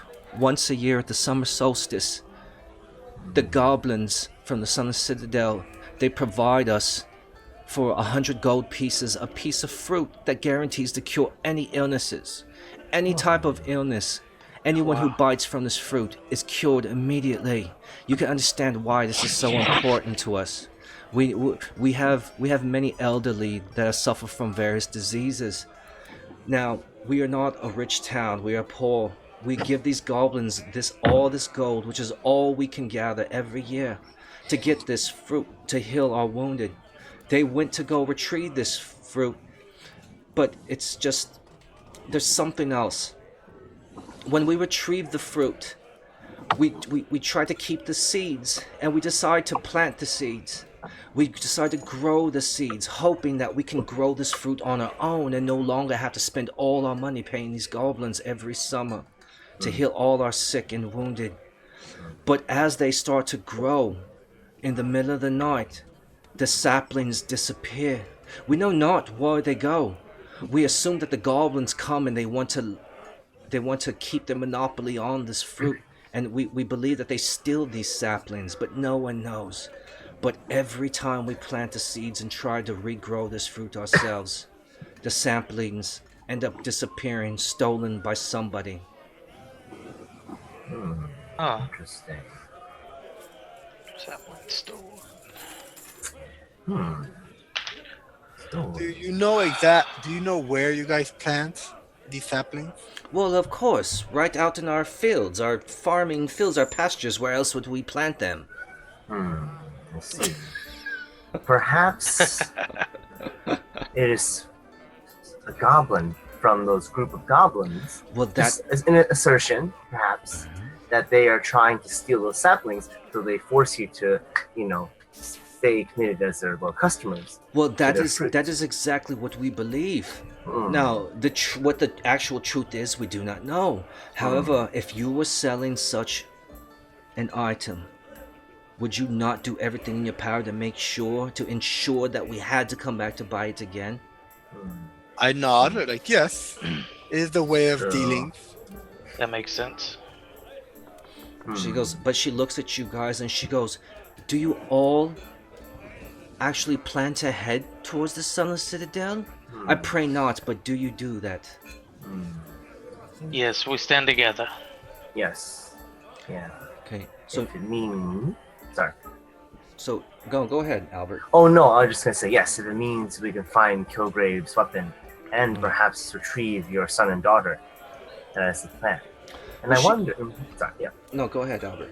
No, I was just thinking perhaps, and maybe it's too late now.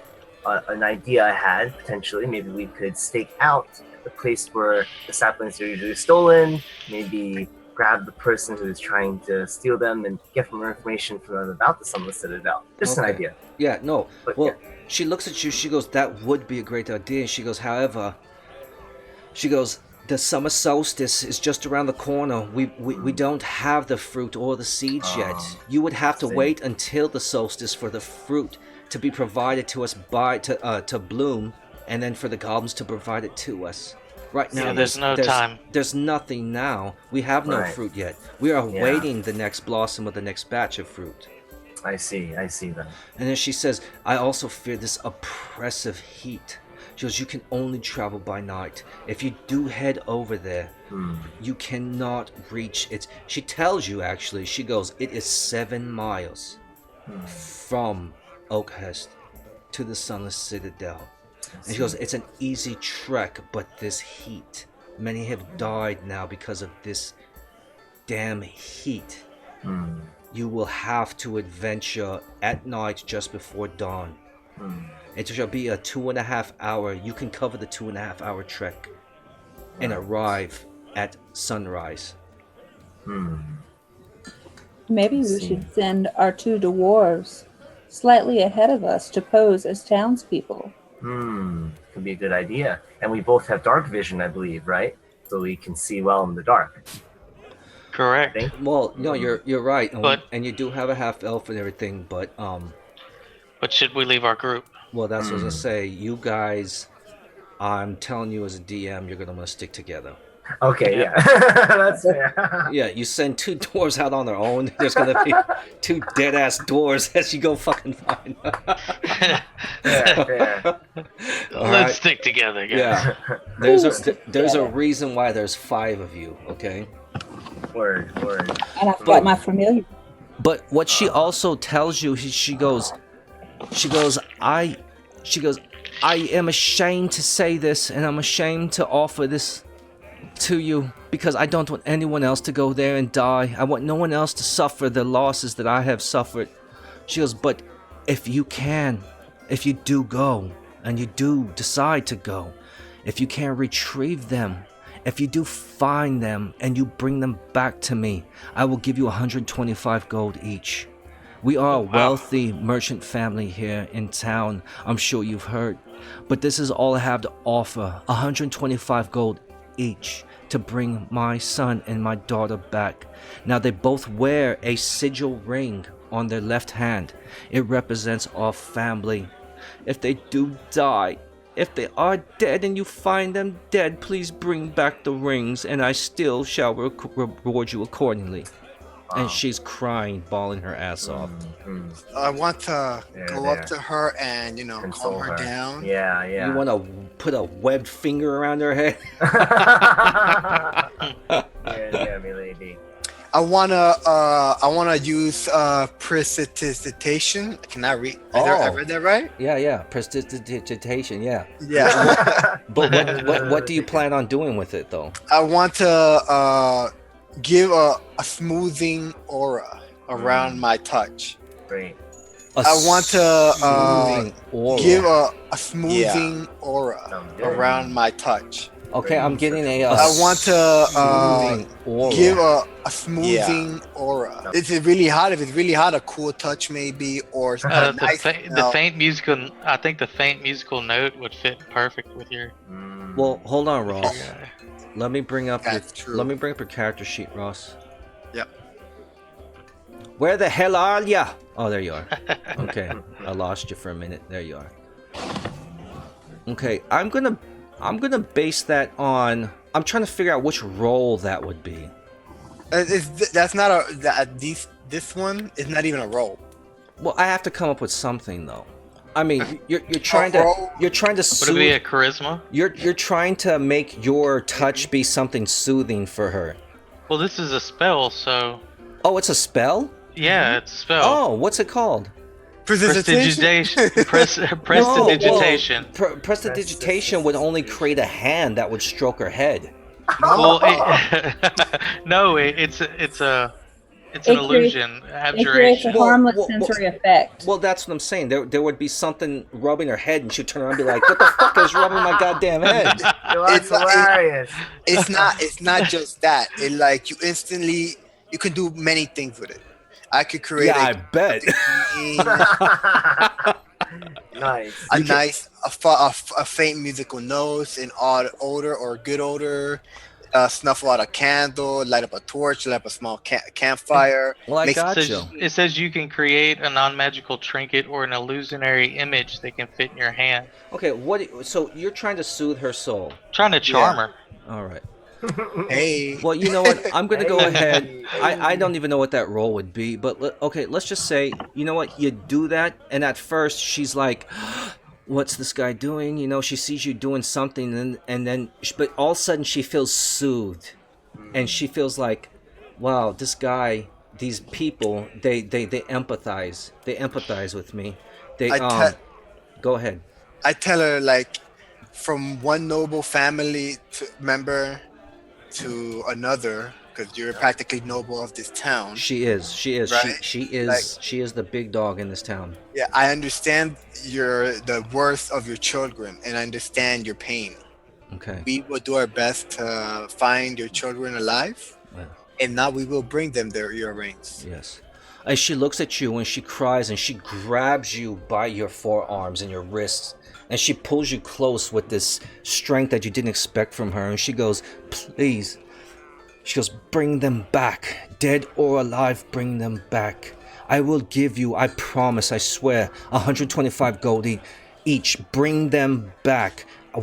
If anything, if they aren't alive, we need those sigil rings. They've been in our family and they get passed down generation to generation. I pray that you bring them back alive, but if not, please bring the rings.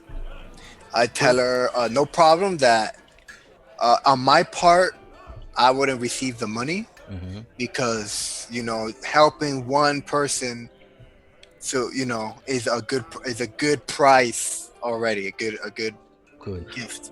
Now, she thanks. I don't know about the dwarves though. Now, Oh no, I like my gold. Now she thanks you all and she looks around and she goes, please. And now all of a sudden, because she knows that you guys are going to go there, she sees hope now. She sees hope that there's a chance that somebody is going to go in there and find her family.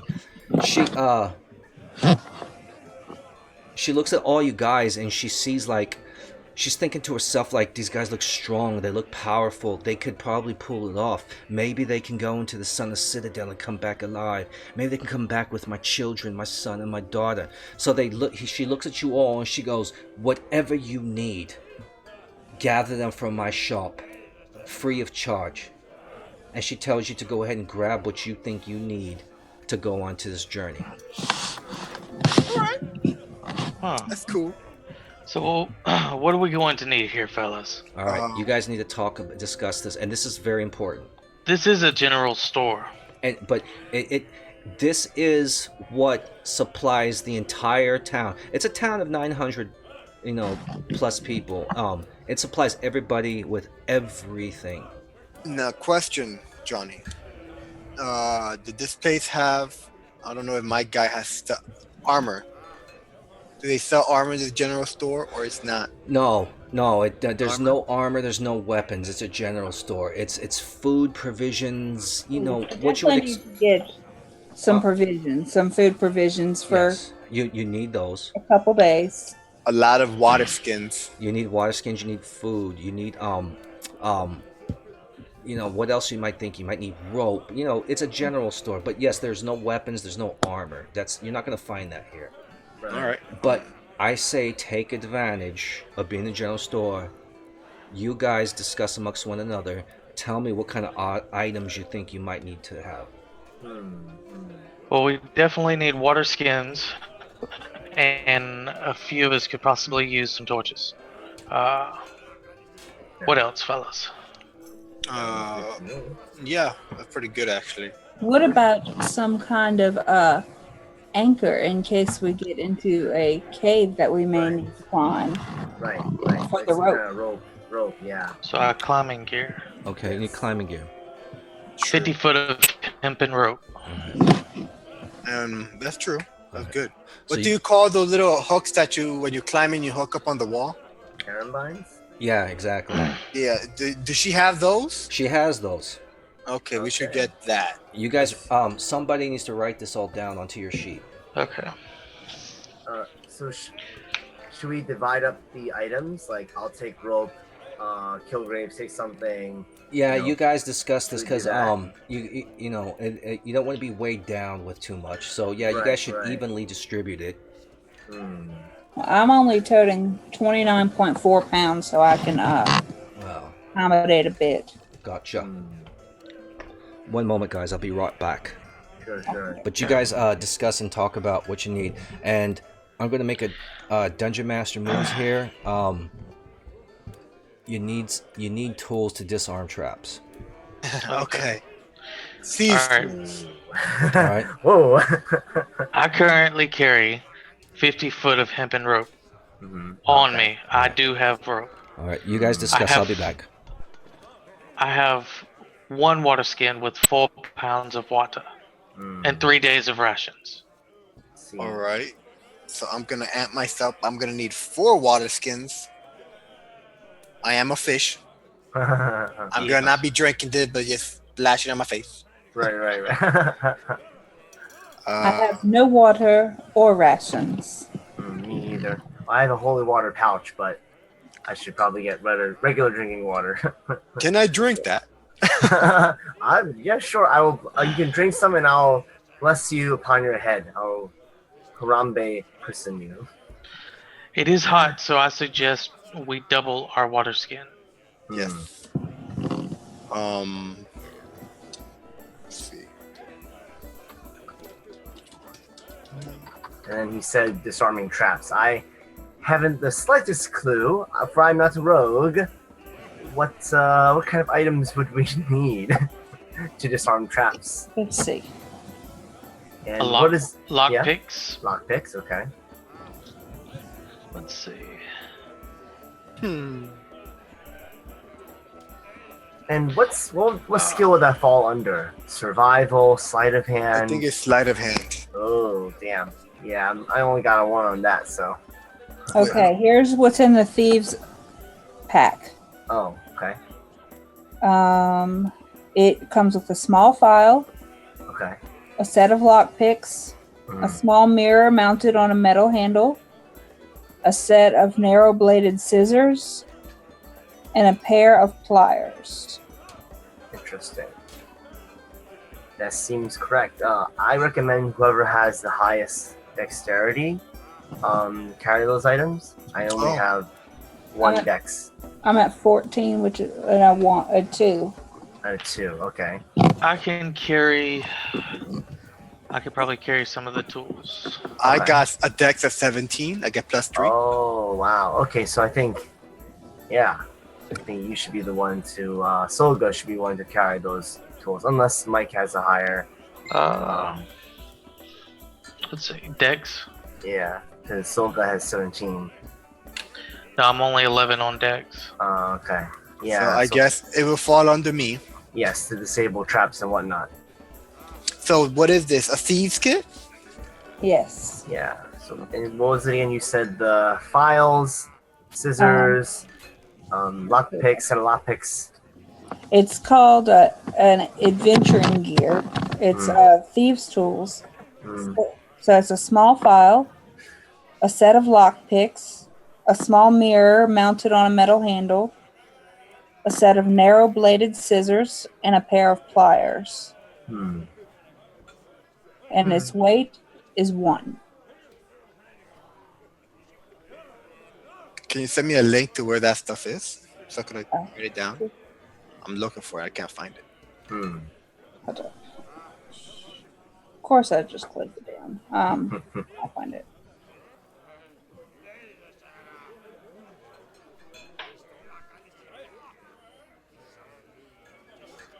It's on Roll20. Yeah, that's why I'm like looking for it. Having a hard time.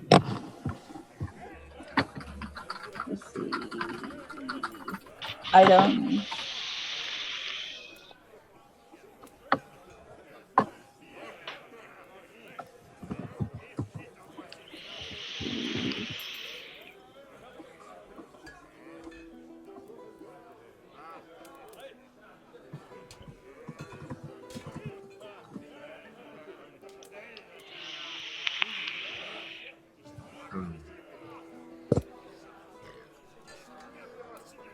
Okay, I'm gonna send it in the chat on Facebook.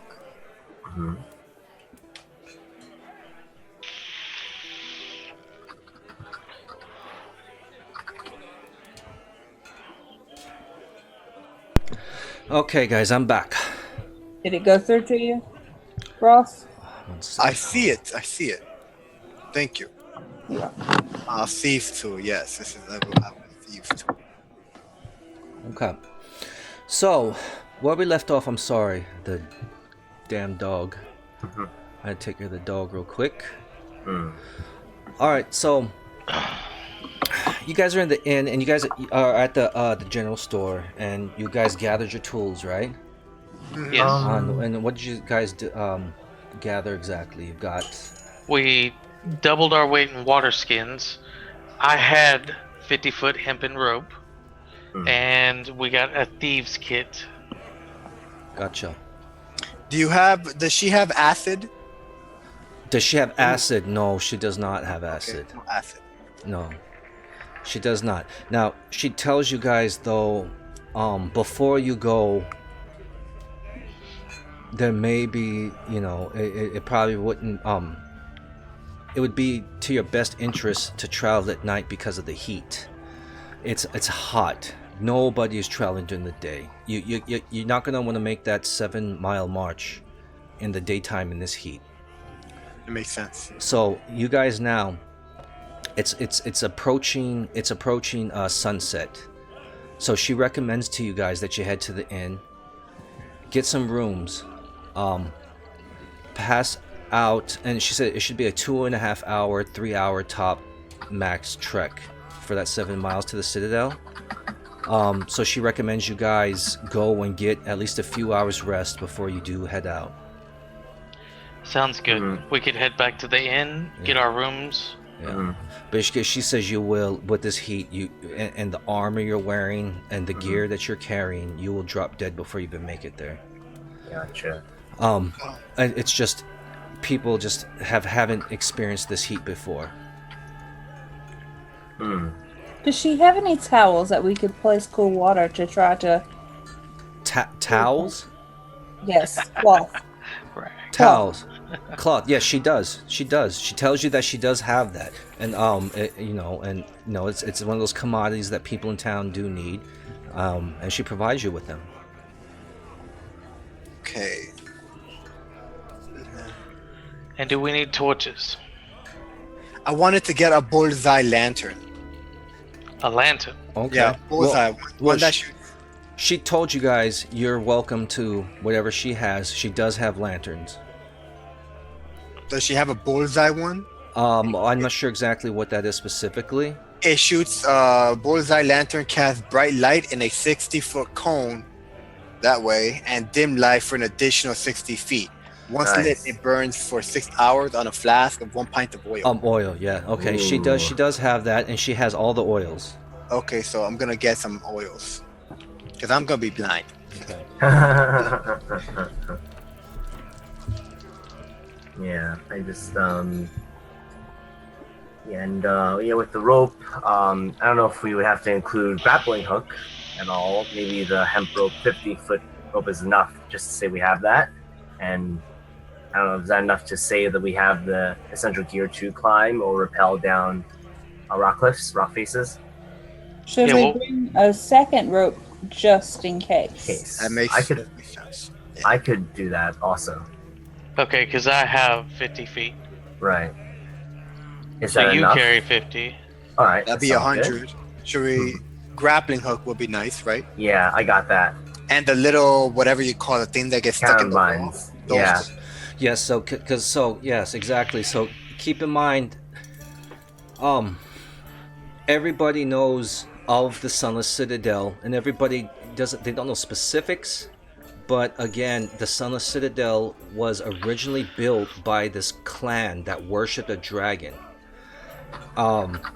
It was in the foothills of this mountain range, and when that volcano erupted, it sank the Citadel. So you guys are going to go down into the depths. You do know that. Yes. Right where the dwarves came from. Well, yeah, you're right. Exactly. That's where they came from, right? That's where they feel at home. Now that you mention it, yeah. Oh my goodness. So she recommends. She goes, if you do this for me. She goes, I will reward you as I said, 125 gold each. She goes, but please head back to the inn. Talk to Garen. I know I'm butchering his damn name, but That's fine. head to Garen. Garen's cool. Ask what questions you have before you venture off, but you must trek and take off before sunrise. The heat will not allow you to make it there. Got So we shall return back to the inn. You guys are all good? Sounds good. I think I Yeah. got everything I need. What else is out here? Out where? Like around here, we went to the general Oh, yeah. store. Well, you see the map, right? Yeah, Hold on one second. Should we go talk to Oh, shit. What did I do? a mayor maybe? Or the merchant? The merchant. Where- The merchant gets information. Kukreli? I cannot read that. I am. That is Carowin Hukrel, where you are right now in the general Oh. store. Okay. the mayor. Should we go talk to the mayor? No. We could do that. It's up to you guys. But what Carowin told you is that what you need to know can be told to you by Garen in the Old Boar Inn. Alright, so then we should just go there then, since we're retiring there for the night. Yes, let's retire. And Bellfire, Yes. you're okay with that? You haven't? I'm okay with that. Okay, so you guys all agree. Let's head back. You guys are stocked up on all these supplies. Yeah. And you're heading back to the Old Boar Inn. And, and such as in real life, it's the bartender that knows everything that goes on in town. So now, do you guys see yourself in the Old Boar Inn? I do. I switched you guys over. Are you there? Yes. Okay. So you guys walk your I way. am not here. I don't see my token. Yes. You're out in the darkness. Oh, Oh, no, yeah, what return to happened? the light. Dragonborn, return to the light, yay. She snuck into the back. But so you guys are back at the inn, and you're at the bar now. The bartender's there, Garen, and he sees you all, and he says, "Oh, you guys have returned," and he goes, "I hope you found the information you've looked for, and what can I do for you now?" We had some more questions about the Sunless Citadel. More questions. Yes. He looks around at you and he just says, there's really not much more than that I can tell you. He goes, basically, as you may already know, legends hint that it served as the retreat of an ancient dragon cult. And when the volcano erupted, it sank the Citadel. And he had already told you that he does remember about 13 years ago, a human gentleman by the name of Belloc with a very large pet frog stopped by, asking the same questions about the Sunless Citadel. He does go ahead and confirm with you that yes, Sharwin's daughter and son are missing, and she is offering the reward. He does mention something though about the goblins that do offer that fruit. He says, at midwinter, the apple is corpse white and poisonous, even to the touch. And he goes, so everyone stays away from the winter apple. He goes, but keep in mind, the summer solstice is around the corner, so you won't be encountering the midwinter apple. It will be the summer solstice apple, which heals and grants life to everybody. Guys, Oh, wow. you think we could grab some apples? Maybe cure, all this. Sounds like a plan. Mm-hmm. But he looks I at agree. you all and he goes, many a member have gone. They've not returned. You look like a hardy bunch though, and I wish you the best. And he oh, go ahead. Belek, the guy with the frog, right? Yes. He came once. Did he ever mention where he was going? No, he had questions about the Sunless Citadel, That's all, right? and that was it. And he relayed that information to him, and he only remembers because it was like 13 years ago, and he only remembers because of this huge damn frog the guy had with him. All That's right. the only reason why he remembers that. I see. So he also recommends to you guys though that if you do plan on heading out, because of this oppressive heat, he goes, you cannot travel that 7.5 miles or whatever it is. And he goes, in the heat, he goes, you will need to take off in the evening. And Well, he I do suggest. Go ahead. No, go ahead. I do suggest we rest the night until. Until the night. And he says he has employees that will awaken you 2.5 hours before sunrise, so that you can begin your trek towards the Sunless Citadel. That will do, Garrett. Right. And you guys are all okay with that? Yes. Yes. Good. Okay. Now, my friends, I would like a room with the bed nice and wet. grab water and just dump it all over with some ice, please. Well, Much Nice. appreciated. I just exposed some hidden areas. Do you guys see it? I see beds. These are the rooms in the back of the inn. You guys pick whatever room you want. They're all empty and available because, like I was saying earlier, everyone lives here in town. They have their homes to go to, and they don't get Honey, many. you're in the wrong place. I'm sorry. My honey is in the wrong place. Oh yeah, what the heck? Oh, what are you doing? Where are you at? There was Oh, another dragon okay. over there. Oh, yeah. Oh, But no. was she made of gold? Probably not. Dralian heads into his room. Albert goes into his room. And with that, you guys, unless you have something else you want to discuss with one another, you're going to fall into your sleep. And you guys fall asleep and pass out right away. I mean, So? your journey here in this heat just almost killed you. And you guys welcome these comfortable beds. You look forward to this rest. It's much needed. Awesome. I wanted to push our two beds together. Oh, well, you can do that. I'm already sleeping. I know how to wake you. You guys sir. have been together for a long time. I picked the wrong room. I'm gonna be hearing noise all night. You should come on this side, man. You should come over here on this side. All right. So on that note, you guys all agree you're just gonna go ahead and pass out for the evening, right? Yeah, Yes. sounds fine to me. Okay. I think we got all we need to know. So the night goes by uneventful. You pass out and you have such a good rest. The barkeep, as per his word, he had employees come and wake you up around 3 hours left until sunrise. And you guys need to go ahead and start your trek under the moonlight. It's too hot during the day. You have to go by night. So you guys wake up, you're tired, and you guys could definitely wish you could just sleep longer, but Right. you have a mission. You guys Sounds like need my to life. get Sunless Citadel. Exactly. And so you guys now awaken. Now, as you awaken, you guys all come out here.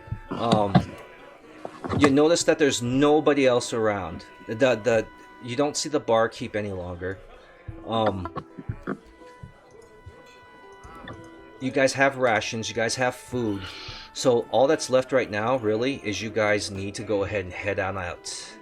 Head on out towards the Sunless Citadel, under the cover of the moon, where it's still semi-cool. I'm out. Got it. I go up here. There's nobody here, right? You don't see anybody, no. Is there any alcohol around? Oh, there's plenty of alcohol. I pop a bottle. I'm gonna take some bottle.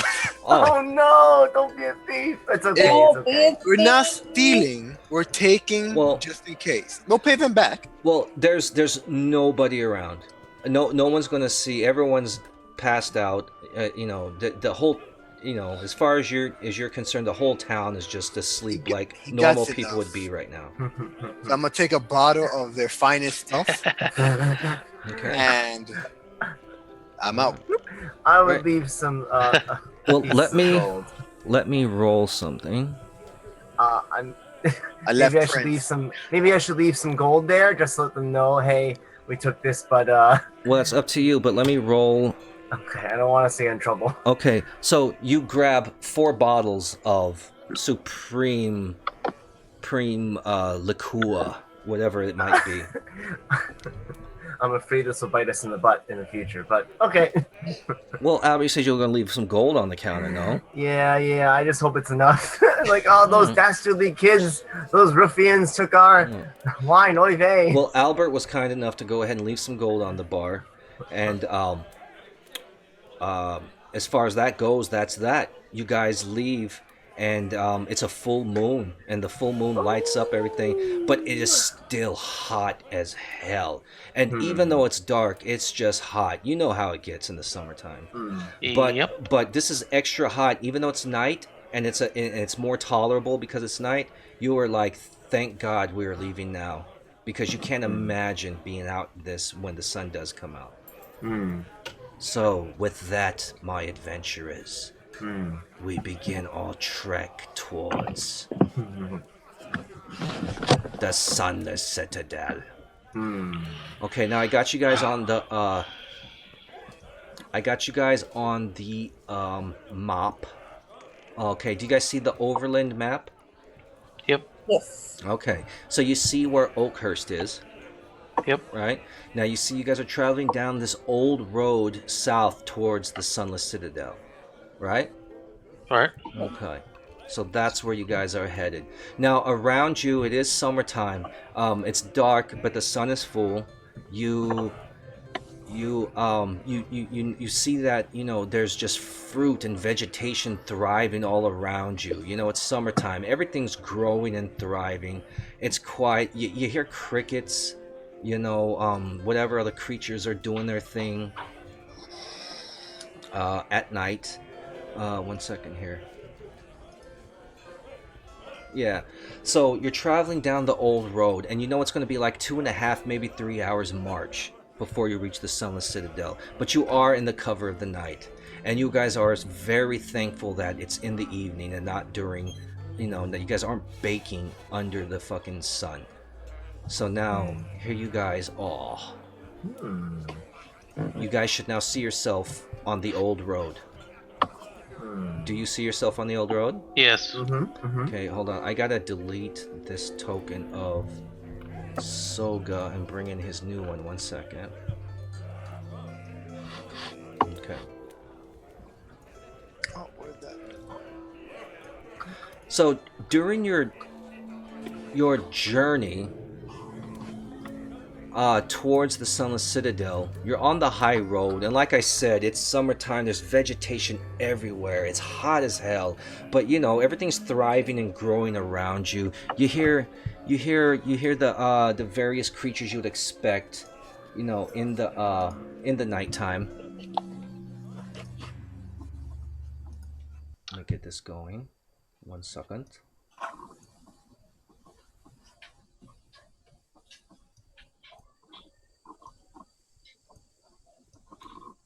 Oh, 1 second here.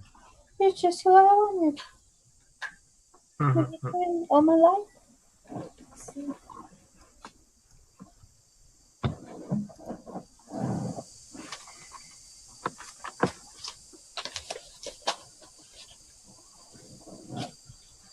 So you guys are traveling down this road,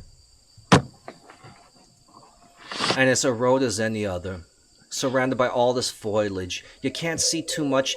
You see the road leading up in front of you, okay? But you can't see anything to your left and your right. It's dense forest, you know, foliage to your left and right, and but this path is a well-traveled path. This road, the old road. So you're able to go ahead and work your way forward, and you guys can see ahead of you, you know, pretty far, with, you know, some trees to your left and right.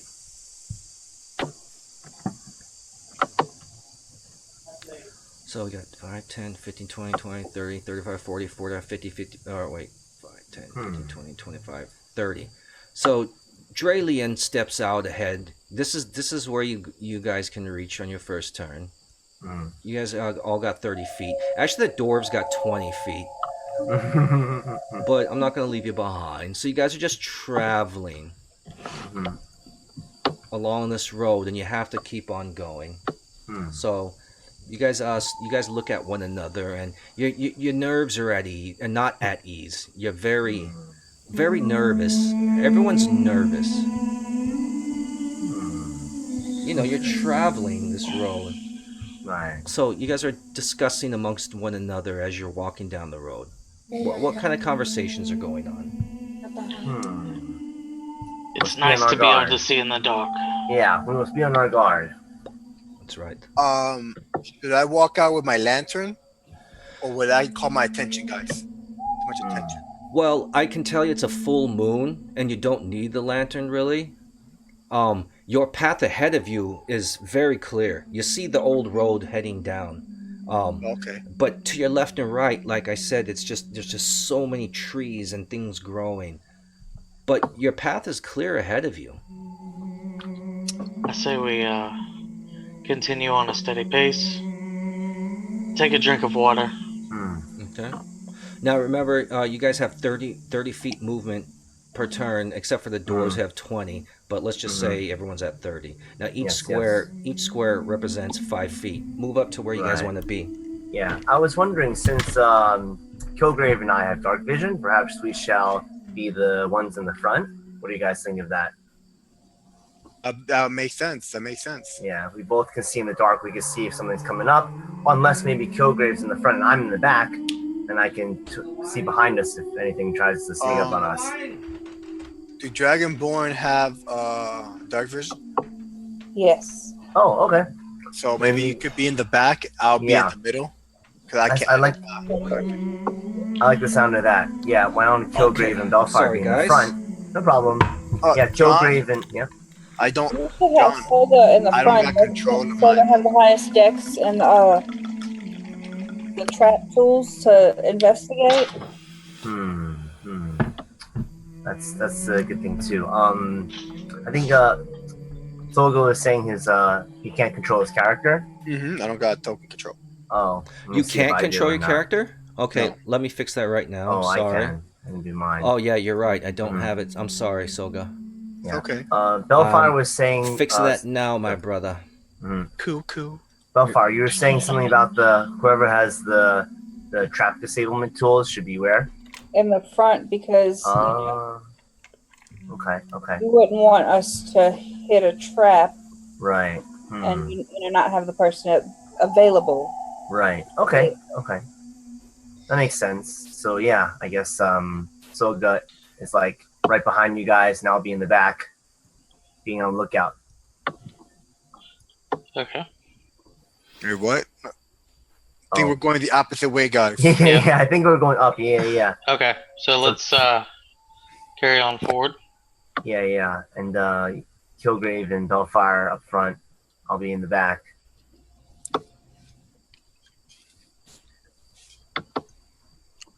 Onward, my children with beards. All right. So you guys continue. You continue upwards. I'm gonna go ahead and move you guys up here. Okay. I'm just randomly dropping people everywhere. Okay. All right. So basically, you guys are gonna end up around here. Now, I need everybody to roll a perception check. All right. Perception. Oops. Everybody. Lord have mercy on my soul. Yes, Lord Harambe, bless our perception checks. Hiya! What did I get? An 8. An 8. I'm sorry, Lord Harambe. It is my fault, Harambe. You are never at fault. Forgive me for my failure. Darn it, I'm not used to these dry, fishy eyes. Yeah. Oh, no. Okay. So... Like a fish out of water. Yes. So, Mike... Yes. You, Kildrak. You're not Mike. You're Kildrak. I'm sorry. Shit. Kildrak. I need to change the names into the chat area to show that you're Kildrak, because I have your guys' real names in there. But so Kildrak, as you guys are traveling, Kildrak goes shh. He says, "Do you hear that?" And he looks around. He heard something coming off to the left and the right, but you guys didn't hear anything. The other 4 of you guys are just like, what you talking about? Yeah, like, what you talking about, Willis? What you talking about, Willis? Like, yeah. They don't hear nothing. So because of that, Kildrak is just like, all right, so maybe, whatever, some kind of creature going off in, moving around into the wilderness. So because of that, Kildrak doesn't really pay much mind to it, even though he swears he heard something. But because he's the only one, he's just blowing it off. Now, with that said... Now, I have a +3 on my perception. That's... so it should be 14. 11, 12, 13, 4. Okay, so then you two do actually hear something. And with that said, though, out of nowhere, you see... Dun, dun, dun, dun. Dun, dun, dun, dun. These creatures jump out from your left and your right. Do you guys see? Wow. Do you guys see what I see? Yes. Yes. Okay. Are we surprised? You guys are surprised. Well, are we Oh. surprised since we had the You heard something, but you didn't know what it was, okay? and now they jumped out. So you guys are just basically like, what was that? Did you hear something? But then you're like, yeah, I think I heard something. Did you hear something? No, I didn't hear anything. But while that was going on, here are these creatures. Now everybody roll for initiative. All right. Let's see. That's just 1d20. Yes. Yeah. And also on your core sheet. Of course. Harambe blessed me. Oh, Lord Harambe. What the hell? Not failed you. Yes, also for the rolling dice, you can also click on words in your core sheet, and it'll roll it for you, including your pluses. Yes. So, like, if your core, you see Constitution, your mouse cursor will become a pointer clicker. You click on that, and it'll roll the dice for you, plus your bonuses. Mm-hmm. Okay. Okay, so let me do that way. You try it out. So go to core, and you'll see armor class, initiative, speed. Mouse over initiative and click initiative. It'll roll you the dice plus your initiative. Whoa! She Oh! critted. She beat my Harambe 20. Be praised. Oh shit! Harambe Okay. be praised. Oh, So Kimberly critted on that. Albert got a 16. Oh, Ross got a 20. Nice. So Ross, how come I don't see your name in I don't know. what's going on here? Oh, nice. I'm the last one. I did. That's Kildrak. Well, he already rolled though. I rolled a 2. Yeah. I was just doing what he. Oh, okay. I was doing a little thing on the character sheet. Oh, gotcha. Okay, why isn't Mhm. I don't know why. why isn't Bum. Sosa? Not Sammy Sosa. Yeah. Yeah, not Sammy Sosa. Why can't I click on anybody right now? What happened? You can't click on nobody? Nobody. What happened here? Mine moves. Yeah, mine moves. Yeah, I'm good. Yeah, I can move as well. What the heck is going on? All of a sudden, I can't grab anybody. Weird. Oh, I was able no. to grab everyone before. It must have been when you let. It must have been love. Yeah, maybe when you let Solga move his character, maybe turned off something. Sosa, can you roll one more time, just to see if that clicks anything? Okay, let's see. I'm gonna roll this way. Did you roll? I did. It says you wanted to send the result of this roll to the turn tracker, but no valid token was selected. And now, oh, I see what's happening. What's happening? You took control of him, of my token. Because of that, I cannot click on him. For some reason, I'm trying to click on my guy, and it's not responding. Okay, let's try this again. And the plot thickens. Wow. Perhaps this So is the real enemy. now when I go back to objects and tokens, though, I can click everyone except for you. What's going on? Solga. Solga, what happened? He is ascended to godhood. Let me control him again. He's Give me untouchable. control.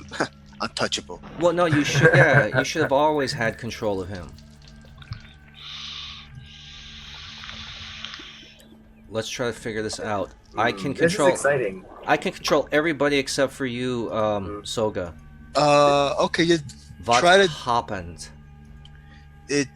You must have done something because I was clicking a few moments ago. I moved them, remember? And then you did something, and Well, I made the twig blights come out. what else did you do? That's in the it. turn order. That's it. I'm trying to add everyone to the turn order, and I can't. You're the only person I can't control. What the heck? Interesting. Let me see if I could press something else. Why are you the only one? Perhaps this was the battle we're fighting. That is so Roll. weird.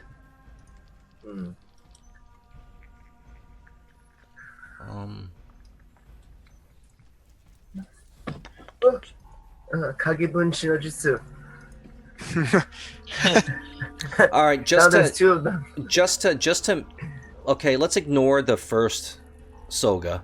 Just Okay. just so we can move on. Oh, God, get Okay, them I cheap. can't control him neither. Okay, I no. did it now. Okay. So there you got it? Mm-hmm. Okay, we're just gonna use that for now. We'll try to figure it out later. But let's All right. let's go ahead. So as you guys are traveling along, all of a sudden you heard some. It appeared that Kildrak and Bellfire, they heard something, but then no one else did, and they just blew it off. But out of nowhere, these twig blights jump out. And the reason why you guys couldn't tell is because they look like trees. Nice. They literally look like these trees. Now, I'm going to go ahead and go into the handouts. Ninja trees. Because I want everybody to see this. Player handouts, creatures and monsters. Where's the tree? The twig blights. Yeah. Now, do you guys see this pop up? I just did a pop. Oh, all players. Here we go. Okay. Now, do you guys see this? Nope. You don't see it? Oh, Under hand what, out chat? twig blight. Got it. I got it. You see it? Hand Okay. out twig blight. Yes, exactly. Let's give you guys all a handout to the twig blights. So they literally look like just trees, and until they came alive, and all of a sudden you're seeing that they're humanoid form, and they're coming out, and they're just creaking, and they're dry, and they're coming right towards you. So we rolled the initiative. I'm gonna go ahead and put shit. I still can't add you, Soga, to the initiative. What happened? Can you add anyone else? I've got Albert, Kildrak, Bellfire, and Noxious. Well, I don't see anyone in the turn order. What happened to the turn order? I'm sorry, guys. No problem. I don't It's all know. good. I don't know why this is happening. Okay, I'm gonna go ahead and just screw that fucking turn order. Yeah. We'll fix it later. But so basically, it looks like at the rolls, it looks like Kimberly is going first, Kildrak next, and then Albert. So Kimberly, you're the first on the initiative. Well, actually, let me roll initiative for Where's Soga in these the turn order? I'm gonna figure it out right now. Wait. So we've got 13 twig. We've got 12. I gotta write this down. So we are going in our turn order. We're going Kimberly. Kim. This is so retarded that this ain't Move over working. here. So Kim is gonna go first, and it looks like Kildrak. I don't know why it's not working. We'll figure it out later. And then we have Ross, Soga, and then it's gonna go Twig Blight. Twig. Let me roll again. And then we have Dralian. And then Twigs. And then all the other twigs. Alright, so we got Kim, Kildrak, and then it's gonna go to what did Albert roll? I rolled a 16. Okay. It's gonna go Kim, Kildrak, Albert. Ross, and then all the twigs, and then Dralian. Got it. And I apologize, guys. I don't know what's going on here. This is a little glitch that we're gonna have to figure out after the campaign. All right. Fine. But so now that we got that, so Kimberly, I said you're up first up, right?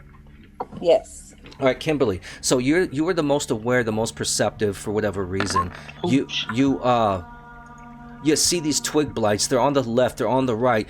And you guys are just like, holy shit, what the fuck? They look like trees, but they're coming at you. Now, you guys are where you are. Kimberly, what do you do? Okay, I have scooted over from behind them, you see, or have moved from over there. I've took some steps forward. And I am going to cast Magic Missile. To who? It shoots up to 3 targets. So I'm going to shoot these 3 over here on the right. Okay, now, if you look on the toolbar on your left, okay? Uh-huh. You are going to be able to select You see the ruler? There's a ruler. It's underneath the It's magnifying. in the middle. Yeah, underneath the magnifying glass. Okay. Also, use that to go ahead and point to me and show everybody what you're looking at or pointing at right now. Okay. All three of those guys. So. Yes, exactly. Use that. Use that and you're pointing at them. Where's your character sheet? Bellfire. And you said you're using magic missile? Yes. And if you click on 1 second here. Where's your spells?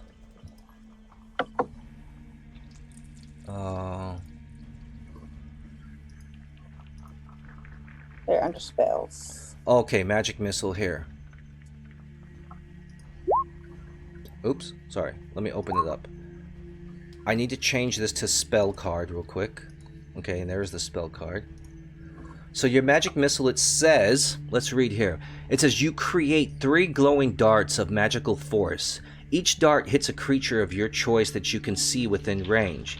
A dart deals 1d4 plus 1 force damage to its target. The darts all strike simultaneously and you can direct them to hit one creature or several. So you're saying that you want to go ahead and direct your 3 darts to hit 3 different targets. Yes. Okay. So we'll go ahead. Let me change in your character sheet. Bellfire. I've got it set for spell card. We're going to send it for attack. So go ahead and roll your attack now. Click on. That was cool. How the hell did that just happen? I don't know. It was awesome. So go But ahead. Sam? Go ahead and roll, Kimberly. Click on in your character sheet where it says magic missile. Mm-hmm. Actually, literally click magic missile.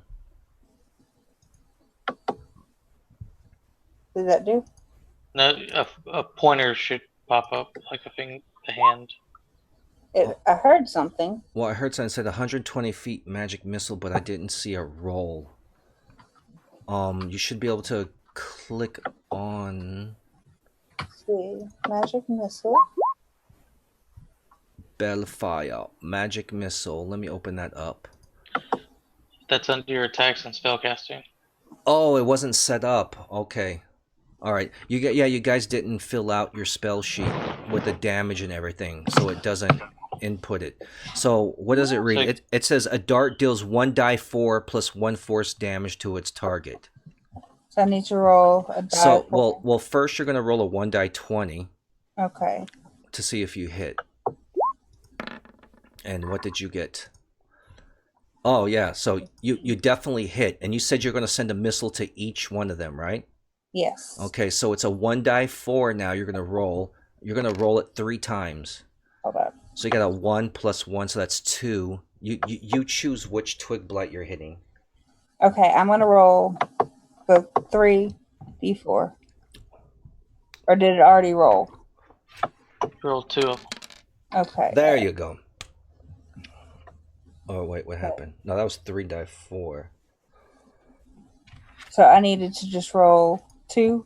1d4 plus 1 for each target. So Okay. on one of them, let me bring up this twig creature. Did I roll again or no? Hold on 1 second. Let me bring up the twig blight. The twig blight. They have AC 13. They've only 4 HP. Okay. So go ahead. You already rolled 1. Okay. You rolled that first one, and you rolled a 15, which hits, and then we rolled damage, and that was a 1d4. You rolled a 1, and you get a +1, so that's 2 points of damage you did to which one? Point an arrow to which one you hit with the first missile. This guy. Is it showing or no? No. I'll use this ruler thing. Yeah. Okay, to that guy. All right. Yes. And the second one's going for this one. Beam. Hold on 1 second. Magic. So you first blasted this guy here. And you blasted him, and you did 2 points of damage to him. Okay. So he's falling over on the floor. So he felt it. You straight up, you did your little incantation. Like, I don't know exactly, how does it work for you? What do you do? Is it voice? Is it symbol? It's hand and voice. So okay. So what did you do? Go ahead and role play for us. Let me get to that. I went. La la la la la. And it blasted out of your hands and it hit him. Beautiful. Now for the it hit simultaneously now. Yes, it hit simultaneously. Now for the second one here. Blam! Roll a 1d4.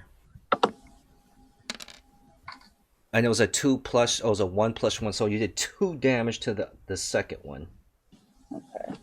So now in our third one. And then the third one was simultaneous. That was again another one. Hey. So 2 to the third one. So they're all laying on the floor waiting for somebody to come stab them. So yeah, they all got blasted. You raised your hand and you said la la la la la, and they got blasted. And you see these twig blights, just they take the damage, and you see bark rip off from their sides. Wood splatters everywhere, but they're still there and they're still alive, and they're looking right at you, and they're marching forward. Now next was Kildrak.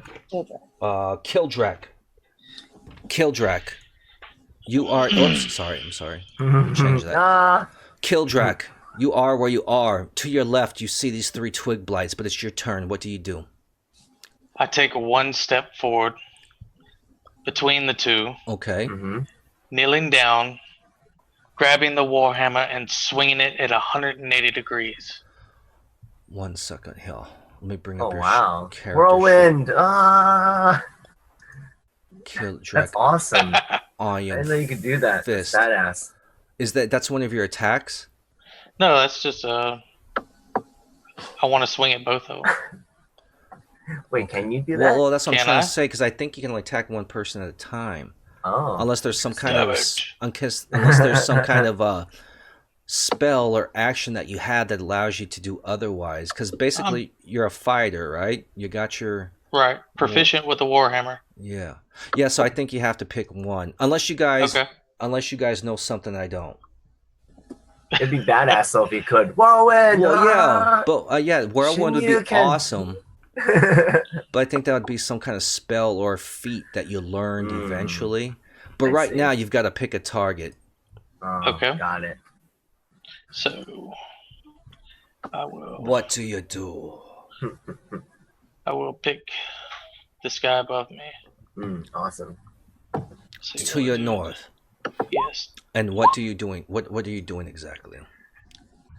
I'm going to jump and lunge at his head with my warhammer. Your warhammer. Nice. And you 16 rolled should a hit. 16. Oh, you definitely hit. So you jumped and you raised and you picked up your warhammer and you just go, yeah, and you come down with this overhand strike and you hit him. Now roll for damage. 24. Is that it? Well, no, yeah. I think that's attack. I think that's attack. No, No. I just hit the damage under the warhammer though. No, 1d8 plus 4. yeah. I got to roll another 20. No. Your damage is a 1d8 plus 4, so roll a 1d8. Oh, 20s. Roll a 1d8. Okay. Just a second. So you do the 3 plus, but you have plus 4 for a strength bonus? Right. Yeah. So that's 7 points of damage. So your hammer comes down on top of this twig blight, and it hits him right between the eyes, and it continues down all the way through his body. You split him in half, and he just dies in splinters, and just goes, but he's done. He's gone. That totally eliminated him with one mighty blow. All right. Well done, sir. Awesome. That was a mighty blow that just came down right between his eyes, man. Good show, mate. Good Next show. we have- Good show. All right, Good job, bro. Soga. It is your turn, sir. What I say am you? so moved by the way my friend Iron Fist sliced down this tree. Oh, it was a violent I maneuver. see that violence, and I'm like, Uh. hell no. And I walk back. Forget What? this. You I just ain't about to- retreated from battle. I'm sorry. I can't mess up my hair. Oh. Wow. So I move back. Okay. What you still have a maneuver left. Yes. And I pull out my heavy crossbow. Oh, shit. And I aim at Right. this guy down here. Click on the ruler Mhm. and then point to who you want. Ruler, you're not working. Select. No, ruler. The ruler's not working for me right now. Well, you should be able to click on the ruler and then Click on your token and drag it to the. drag it towards your target. Oh, okay, Yeah. okay. I see. That's so awesome. What sound is that? That's It's- really cool. That's Yeah, BB-8. that's That's fucking. my cell phone. That really Oh, is okay. cool. I like that. Zoga will shoot. So what are you doing? Shooting him with my heavy crossbow. Which one? I didn't see. Oh, my bad. See that guy? Oh, okay. Yeah, he's 15 feet away from you. Okay, where is your character sheet? I got it. Soga. Yeah. All right, click on your crossbow heavy. You have a I'm plus gonna 3. move a little bit further back before 30. Do I got 30? Let's see. 1, 5, Yeah. 10, 15, 20, 25, 30. Yeah, right there in the map. Yeah, you have 30 feet movement. Yes. Okay, so Go I get will 'em. go down and I will shoot. And you rolled, and you missed. Yeah, I'm not about this life, you know. Oh my god! No. So I you, see- you loaded up your crossbow and you fired, and it goes right by the twig blight's head, and he looks around like, huh? Like he thinks it's a fucking mosquito or a bird or something. Something like, just whipped by guys. his ear. Distraction. Like, go for They'll him. be fine. That guy. They'll be fine. I'm gonna go right into their Hey, faces. No, it happens, man. You don't understand, you know. It really does happen. Mhm. So next up we have Albert. Yes. this is Albert. I. Albert, Let's is do your this. shot. You just saw Mhm. you just saw Kildrak come down with his mighty warhammer and this Mm-hmm. evil sounding dwarven rage and split this twig blight right in two. Mm. And at the same time you look behind you and to your left and Yep, and they'll and fire. Soga fires a crossbow bolt Yep. and Oh. misses. Now you realize you're Fine. like, oh shit, we have these two blights here to my left and three to your right. What do you do? Mhm. All right. Well, first I say, Kilgrave and Bellfire, you two are a match made in heaven. Oh, good shot, Bellfire. Now I'm gonna go to the right, and I'm gonna take advantage of them being prone. So I'm gonna go here. I don't think I have a bonus to my attack rolls, so I'm just gonna roll a d20 with no bonuses. What is your attack exactly? Oh, it's just a mace, a 1d8 mace. Oh, I have to yeah, roll well, a yeah. 20-sided dice. Well, explain to me though. You ran over there. You have your mate. What did you do yeah, exactly? I got my mace. I'm gonna do like a Superman punch, but not really. I'm gonna jump. Ah!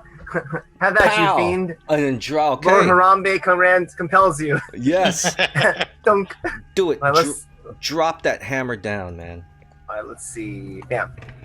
Hopefully it hits. Okay. Okay, you have a 13. There 8. Okay, you hit. Hit? Awesome. You barely hit. Woo. Now go ahead and roll damage. So you come All right. down with this mace, and you did your Superman punch on this twig blight. Superman- And he sees you coming into him. He sees you landing, and his eyes get wide, and he's just ah. But how much damage did you do? Let's see. Oh shit, Whoa. dude! Your mace comes down, and you split his fucking face.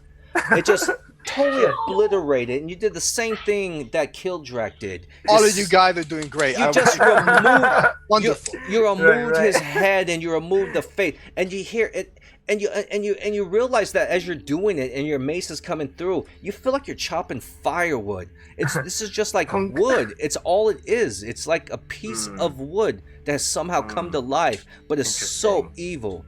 He's so evil, but you can just Fuel. sense that they want nothing more than to get rid of you. Boom, he's done. He's down. I must say real quickly, this is the most damage I've ever done with my weapon. I've like cast spells and done damage, but this is the most I've ever done with a mace. Yes. Thank you, Harambe. And then next we actually have. Let me verify. Okay.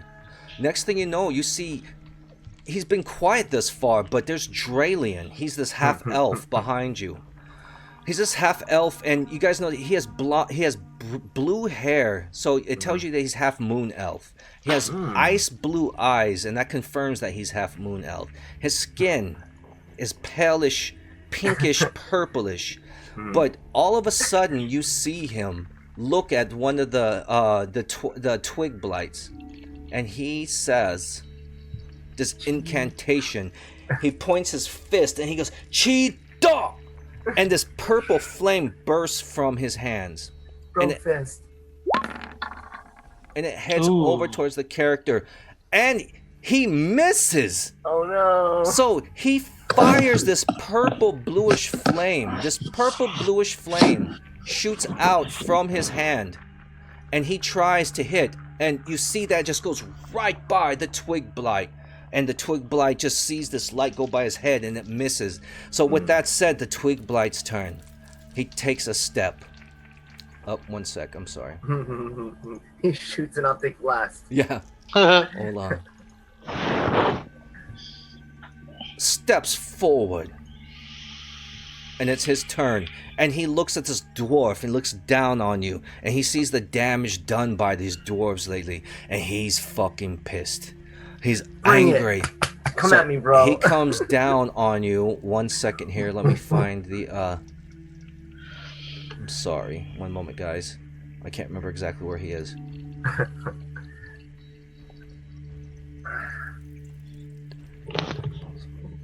Oh, so he comes through with his hands. His hands are these weapons. They're just branches. They're long and they're sharp. So they're like Wolverine claws. And so basically he looks at you and he's like, shunk, and these long wooden claws look at you and he goes to strike you. Now, what's your AC, Albert? 18. Okay, 1 second here. 1 die 20 roll. Oh, he just hits you. Oh no. Oh, he just hits you. So his claws come out me. and he reaches at you with both his hands. His claws go right towards your midsection. And somehow, some way, one of those claws managed to get past your armor. And they do some damage. And that damage is going to be... Ah, shit. Wait, that's the wrong thing. What it's the fuck gonna is be it? shit. I'm sorry. Bear with me, No guys. No problem. The damage. Damage is going to be, it looks like 1 die 4 plus 1 piercing damage. So let's go here. 1 die 4 plus 1. 3. Okay. Ouch. 3. You take 3 points of damage where he stabs you in your gut and he somehow manages to pierce your armor and you feel the pain of this wooden spear into your midsection. Tis a flesh wound. Tis a flesh wound. So you minus those hit points. Yes. Now next again is... Wait, who was next? All of you guys have gone thus far. It's all twig blights now. This twig blight, he moves 5, 10 feet here. This twig blight goes 5, 10, 15, 20. This twig blight goes 5, 10, 15. And we're going to start with this twig blight here just attacked Albert. We're going to go with this twig blight. He looks down at Sosa. Or Soga, I'm sorry. I'm not there. Yeah, Sosa. It's his shadow clone. It's my Oh shadow. shit, he's way back there. Damn He's it. right back there. I forgot about that. Okay. It's his shadow clone. So he moves over here. I'm also. I forgot Oh, shit. about that. Ninja. Oh. Last thing he realized that I was a ninja. So this twig blight aims his branches. He shoots out his Wolverine-like branch claws, shunk, and he goes towards this dragon-born creature. And he's going to roll his D20. Oh, and he misses. So he goes at He goes at Bellfire with an attack. Shoots towards you. You see the attack. You move to the left and it easily avoid it. It goes to your right. And you're like, whoo! That could have been bad, but it wasn't. Good job. The next Twig Blight. It goes ahead and rolls a d20 towards Kildrak. He's right there in front of you. He has menace and malice in his eyes. He rolls his 1d20. And what's your AC? He misses. Another attack on you just misses.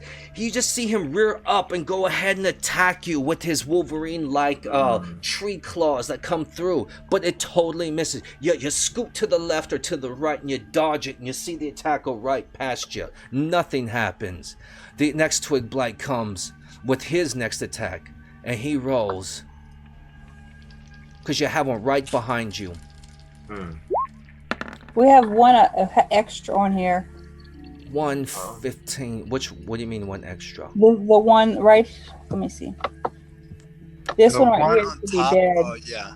Which one? This one up here Yeah. should be dead. Yeah, because Kilgrave killed it his last turn. Oh shit. Damn, my bad. I'm sorry. No problem. Thank you. It was a ghost. Yeah, I'm supposed to be dead. What? And his ghost just missed you anyways. But this guy just attacked you. And what was your AC, Kilgrave, there? 18. Oh, Kildrak. okay. So he missed as well. This one right here directly to your south. See, this is why we got to get the turn order situated. Because it avoids all this nonsense. But Right. in an attempt to keep things moving, we're going to do it like this. And I'm trying to remember exactly who was where. Right. So I apologize. I'm sorry, guys. No problem. It's okay. But this Twig Blight to your south, Kildrak, he again, you see their fingers turn into these long spears and he tries to stab towards your gut. You maneuver around it and he misses. Now, back to the top of the turn order. We have Kim. Or, I'm sorry, you're not Kim. Damn it, I keep doing that. Bellfire. Bellfire, I'm sorry, Bellfire. Bellfire, what do you do? Bellfire is going to finish off this one directly in front of her. Sorry. Using her mace. Nice. Hammer time. I'm going to swing my mace across Okay. the skull. Which one is this? Go ahead and point an arrow towards it. So click the ruler and just drag and point. I did. There. Okay, that one. Gotcha. Okay. So I need to come over to the core. And you said you're dropping down a what weapon are you I'm using? going to use my large quarterstaff. Quarterstaff. Yes.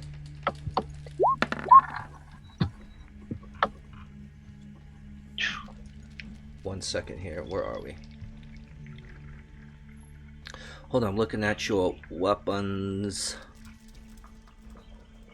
Okay, and then you rolled. Oh, a 6. Oh, so you pull out your quarterstaff. You see this thing in front of you, and you rage, and you bring down your staff to swipe down. But he dodges it. You just missed. He's able to go ahead and lean back, and your staff just passes right past his face and his chest, down at an angle. But yes, you totally missed. Totally missed. It's all right. All right. All good. It's all good. Kildrak. Put the fear of God in him. Yes. Kildrak. I'm going to raise my mace high to the sky in one fell swoop right up under his chin. Okay. Point to Sure the you actual can. person that you're trying to hit, or the actual creature you're trying to hit. Going for this guy right here. Right there, Sure beautiful. you can. All right. Roll it. Ooh. Oh! So in your Ooh. rage, you're just in this blind rage, and you come up with your mace and you try to bring it down. The Twig Blight somehow, some way, is able to dodge it. These aren't dexterous creatures, but somehow you just swipe down and you miss him. He moves to either the left or the right and just dodges it. Similar to just what happened to Bellfire. But it's a definite miss. You missed. Wow. All right, Ross.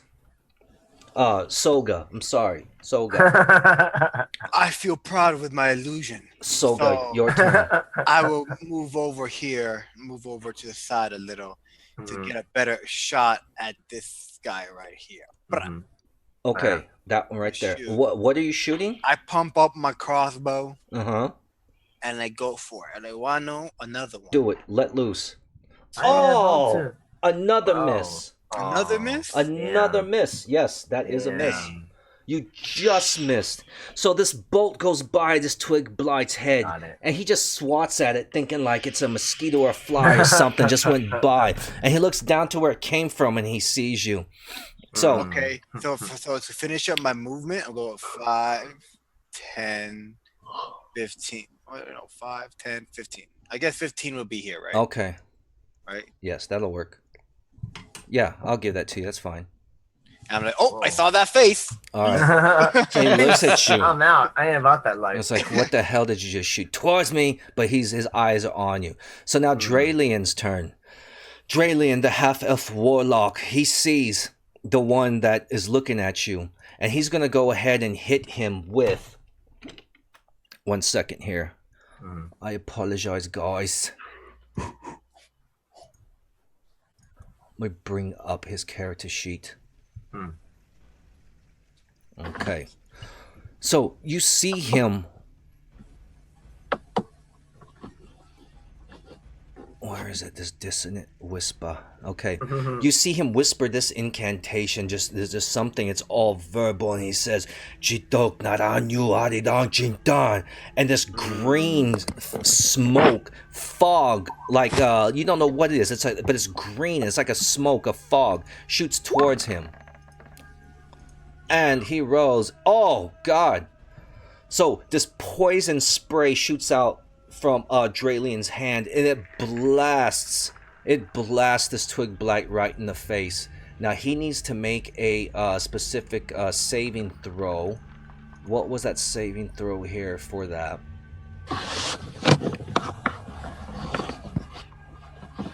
His saving throw, let me go to spells. And that was the poison spray. He needs to make a Constitution saving throw. So let me roll that real quick.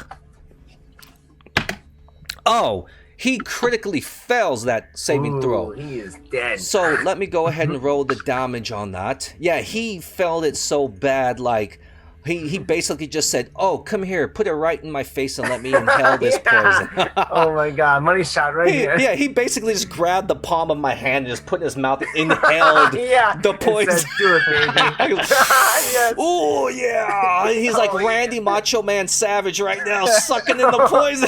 That is a bomb. Oh yeah. This is good shit. Yeah, right but there. let me find out. What the fuck?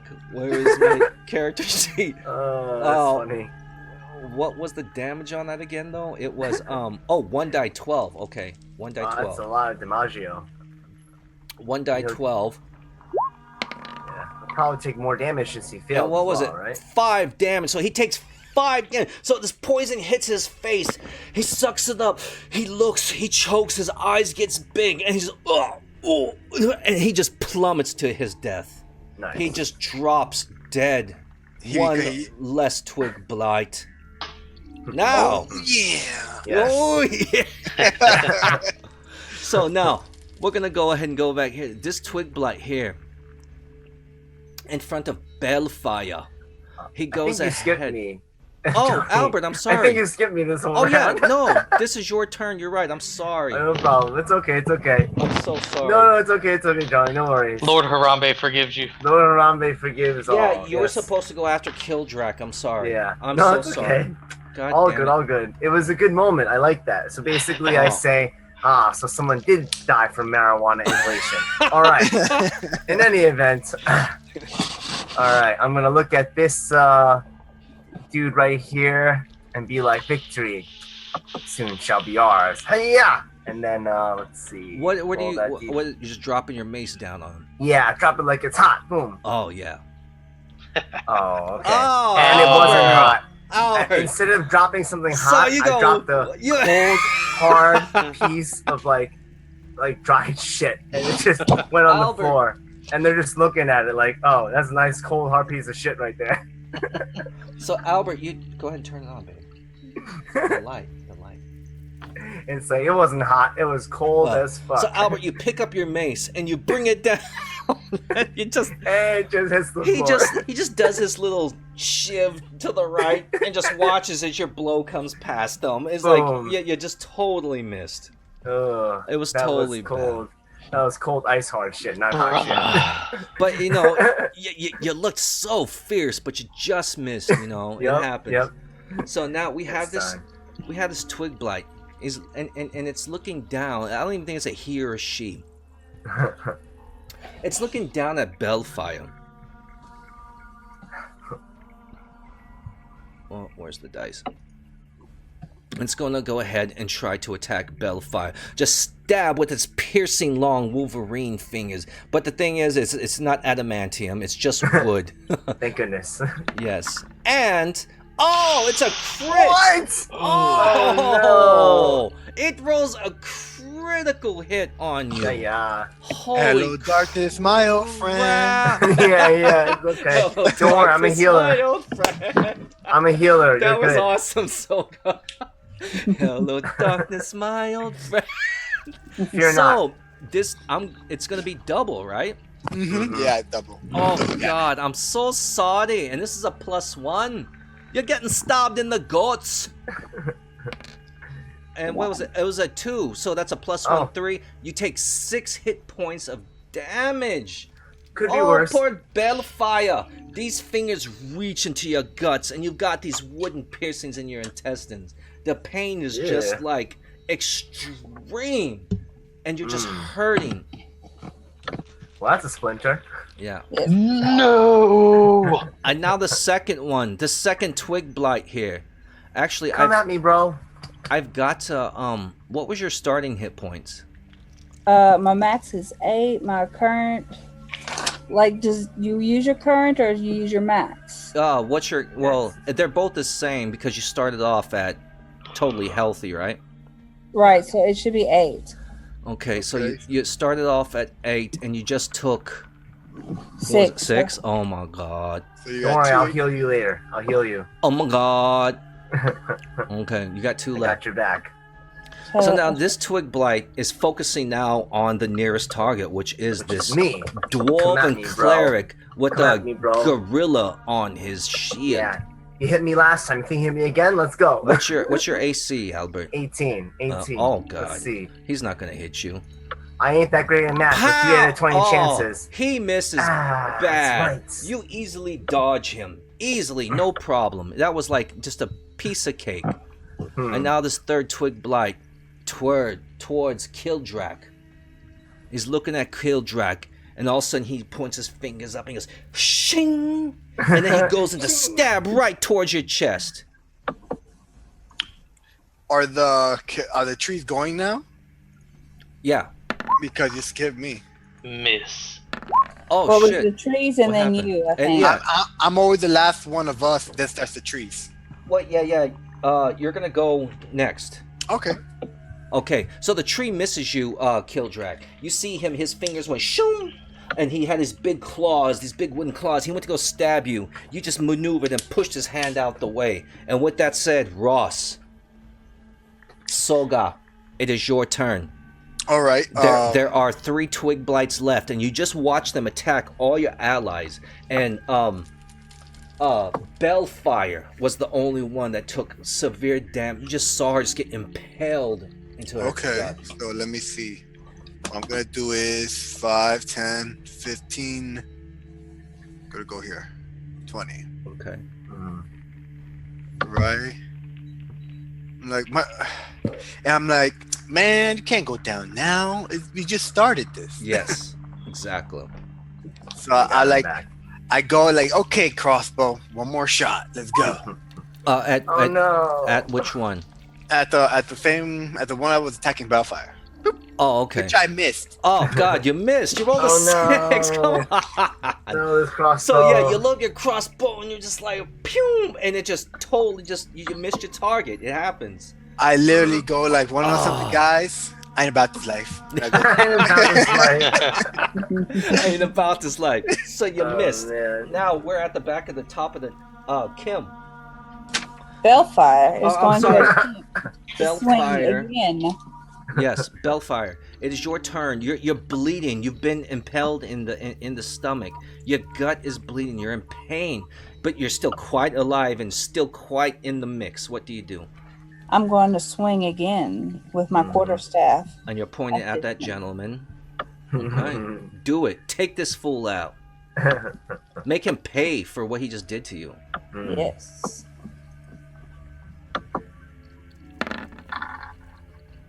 Oh, it hits. Oh, you hit. That's a Nice. hit. You just hit. So you went ahead and you swung your quarterstaff and it came across the left side of his face. Now roll for damage. Is it not the second one that damaged? The 14? No, it's the we're not doing advantage disadvantage Okay. right now, so it's going to be the roll on the left. But either way, it's a hit. So now you just need to roll for damage. Okay, it's a D8 plus 3 bludgeoning. But yeah, your quarterstaff comes down, you hit it, whack it, pow, on the left side of its face, right across the jawline. Oh god, Nice. yeah. So Nice. you Dead. you not only rip off the jaw, this wooden jaw just gets ripped off and shot into the darkness, but the neck just snaps and the twigs just crumble into a pile. It is Nice. completely and totally destroyed. Nice. It was like a mighty blow, and like the sound was just this crack, like a very disturbing sound, and it went Excellent. and it went down. Nice. So next is Kildrak. So, after the sapling swings at me and I step to the side, Yes. I swing at him with both hands on my warhammer. Okay. Okay, and apparently the only guy to your south. Damn. Roll, my friend. Oh! Nice. Wow! So you What the swing your What the hell? you swing your happened. warhammer and you just miss. The thing is like they're not even very agile creatures. They're twitching, they're jerking, but maybe at the exact same time you swung your hammer, it just jerked down. You know, tripped, and it was just awkward and clumsy, and your hammer just swings over its head, and you just miss and do no damage, man. God. Holy shit. Happens to the best of us. Yes, Okay. it does. Albert is is after Kildrak.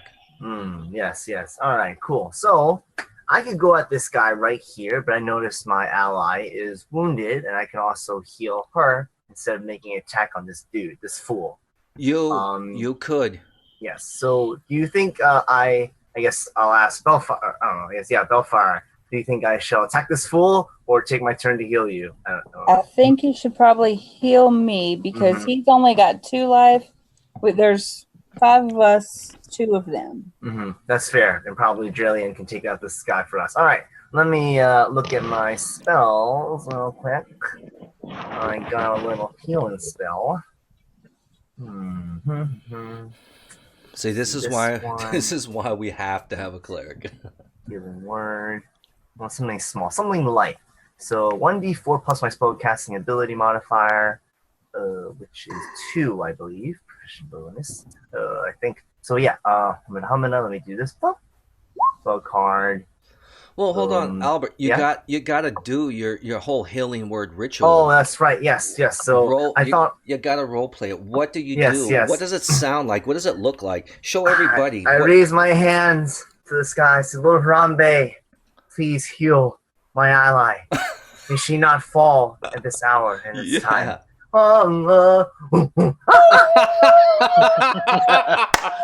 That's awesome. Yes. That's what I'm talking about. Cool. Yeah. All right, I think +2 is correct. Ooh, okay. Oh, so 3. So so not a lot, but no, but you know what? She It's had good. 2. Now she has 5 health. You now have 5. Oh, not 54 health. You have 5 health.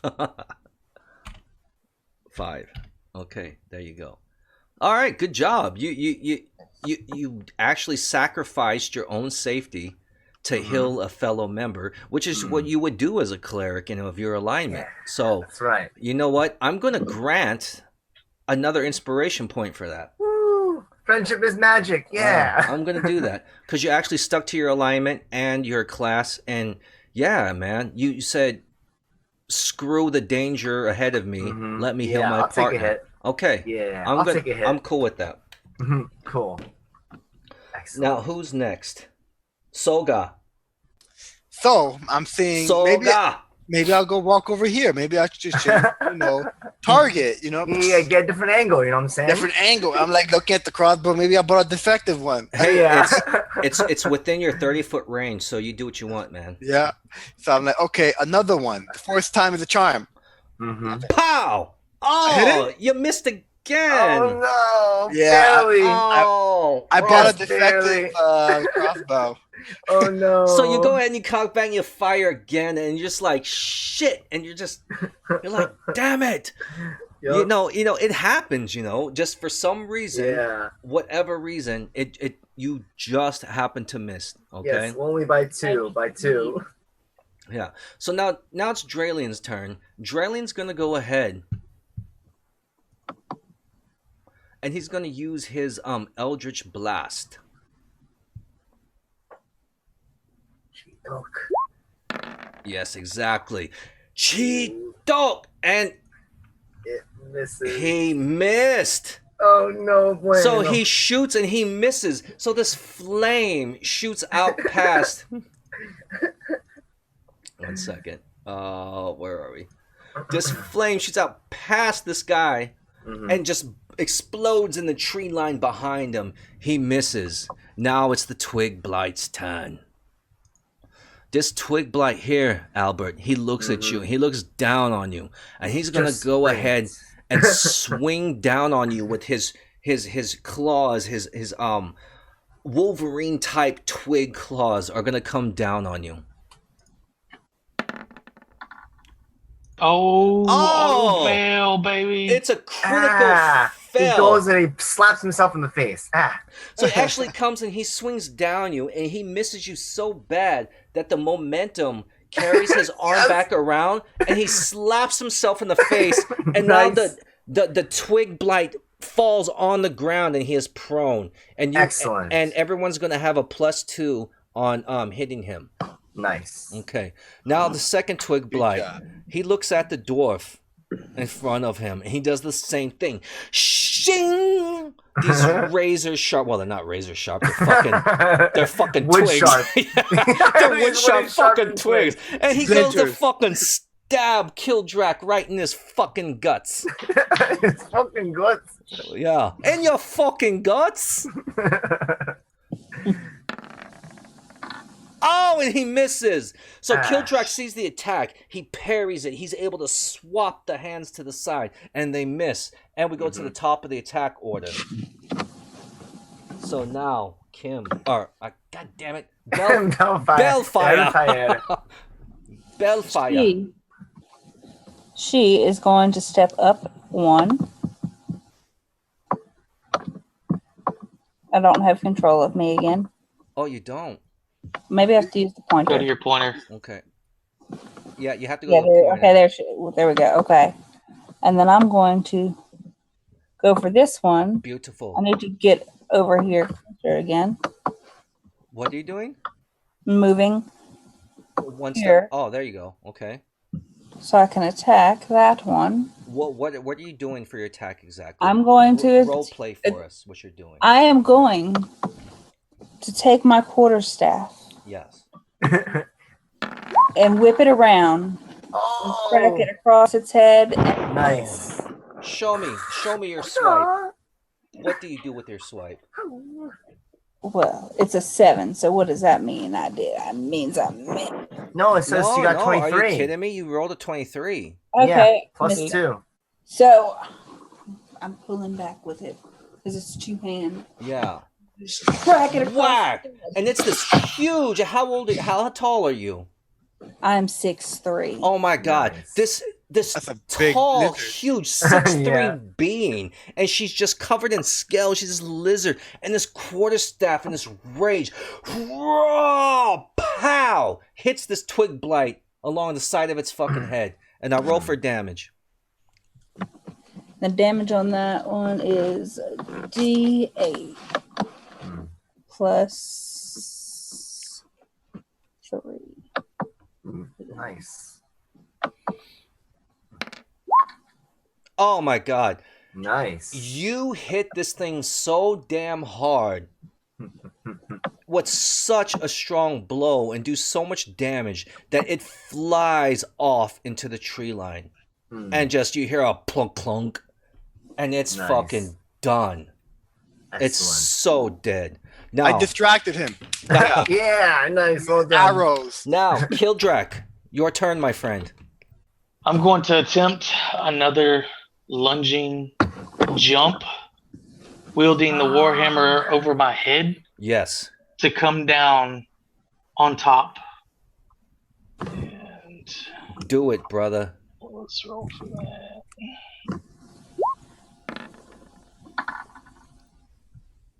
What did you get? Got a 12. 12. Oh, you So just by missed one, right? again. Missed by one. Oh, Kildrak, you come down with your man. Is that the 12 plus 2? Oh, well, did you click from your character sheet? No, he didn't. No. Okay, you have to click from your character sheet because it adds everything. So let's go. Can I to do your it character from sheet. attack? Yeah, go to your character sheet. You see where it says Warhammer Yep. in attacks and spellcasting. You have a +6 on that. Yeah. Oh, I Did it put show it you on no, mine. yeah, do it. So you've been hitting this whole time, god damn it, and you fucking been doing it wrong. Wow. Like, I'm testing them. You're like, no, I didn't know that. we have nothing to worry about. Let's just tease them. Let's lead them along. Make Oh, them think they have a wow. chance. Dude, you Interesting. come down with your hammer finally. Something woke up in you. We don't know what. But you were just like, rah! And you smash this fucking thing. It splinters, wood everywhere, everything. Everyone is looking at you in awe because of this rage. This fucking power and rage that came out of such a little body just destroyed this thing, and it's just fucking disintegrated into splinters. And I with feel that, safe. combat ends. Got you. I didn't realize that weapons gave you +2 to your attack roll. I've been doing it wrong too. Yeah. Because mine gives +3. Jeez, guys, come on, man. You have to you roll from your character sheet because it Got adds it. your strength or your dexterity or whatever it is accordingly. Gotcha. Okay? But well, hey, you survived. Yay. Everyone's We did. alive. And with that, I say we go ahead and we end the campaign for this week for now. Sounds We'll, good. we'll pick up next Saturday, but dude, that was cool, man. That was fun. That That was was awesome. fun. Awesome. Yeah, that was fun. I hope Are you you guys gonna? No, go Go ahead. ahead. I was gonna say, are you gonna go ahead and do XP now, or are we just gonna wait until Well- the end of the campaign? Well, no, I'm going to go and actually let me look up how much XP each was worth. Sorry, I wasn't trying to rush it. I was just curious. No, Yeah, no problem. No, I actually had planned on handing out XP at the end of the campaign. So, no, it's fine. But and of course, man, you're a player. You want to fucking know, man. We got to advance because what you guys got in store ahead of you, yeah, this little battle was nothing. But what I want you to take away from this battle is that there were these tree saplings. And now, with that in mind, you remember they had mentioned these trees that produce these fruits Yes. that healed everything, right? And do you remember when the townsfolk had mentioned that we've taken the seeds and we've planted them and tried to grow our own saplings, but they always disappear? Those could be the saplings. Do you remember that? Yep. Yeah. Yep. Okay. So Yeah, with they're that the said, ones. what do you guys think is happening? Guys. I think the saplings are. Yeah, something's going on with these trees. Something's afoot. Okay. Definitely. All right. But let me go and find out what these twig blights are worth.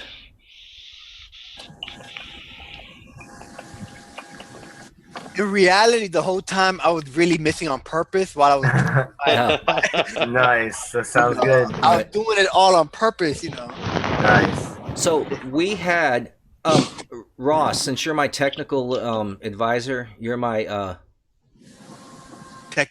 you're my audio visual guy. You're the nerd that brings in the VCR so we can watch monkeys having sex in science class. Okay, fine. Nice. Right. That's great. That's gas. It's Or 20. Hey, leave Robbie out of this. We have 25 XP for everybody for each blight. There were 6 blights. So 25 times 6 is what? Oh boy. 150. There you go. Okay. Everybody gets that. Now, if you could please, Ross, find out how many XP is needed to reach level 2. 300. 300. How many? 300. Okay. All right. Now, I'm going to give you guys another 25 XP each for asking everyone in town for questions on Sunless Citadel. Awesome. What's up? The performance, right, and everything. Yeah. I know. 175, baby. Okay. Yes. And I think this is a perfect time because it's 9:15 now here in New York, but I think this is a perfect time to end this campaign. You guys are on the road, and you fought these twig blights, and you're just about to reach the Citadel. And Good to hear. and we're all good for next Saturday, 8 p.m. Yes. Yep. Yeah. And we get on 7, right? For Yes, cams. we get on 7 and we discuss things an hour before, and then we go live at 8. Sounds gas to me. Sounds good, man. But man, I hope you guys had fun, man. It was fun. Dude. But that It was cool. definitely an icebreaker. You Yeah, know what? for Yeah, sure. exactly. And you guys had your first little battle, and the little battle, hopefully exposed some answers to some questions, or piqued your curiosity, maybe.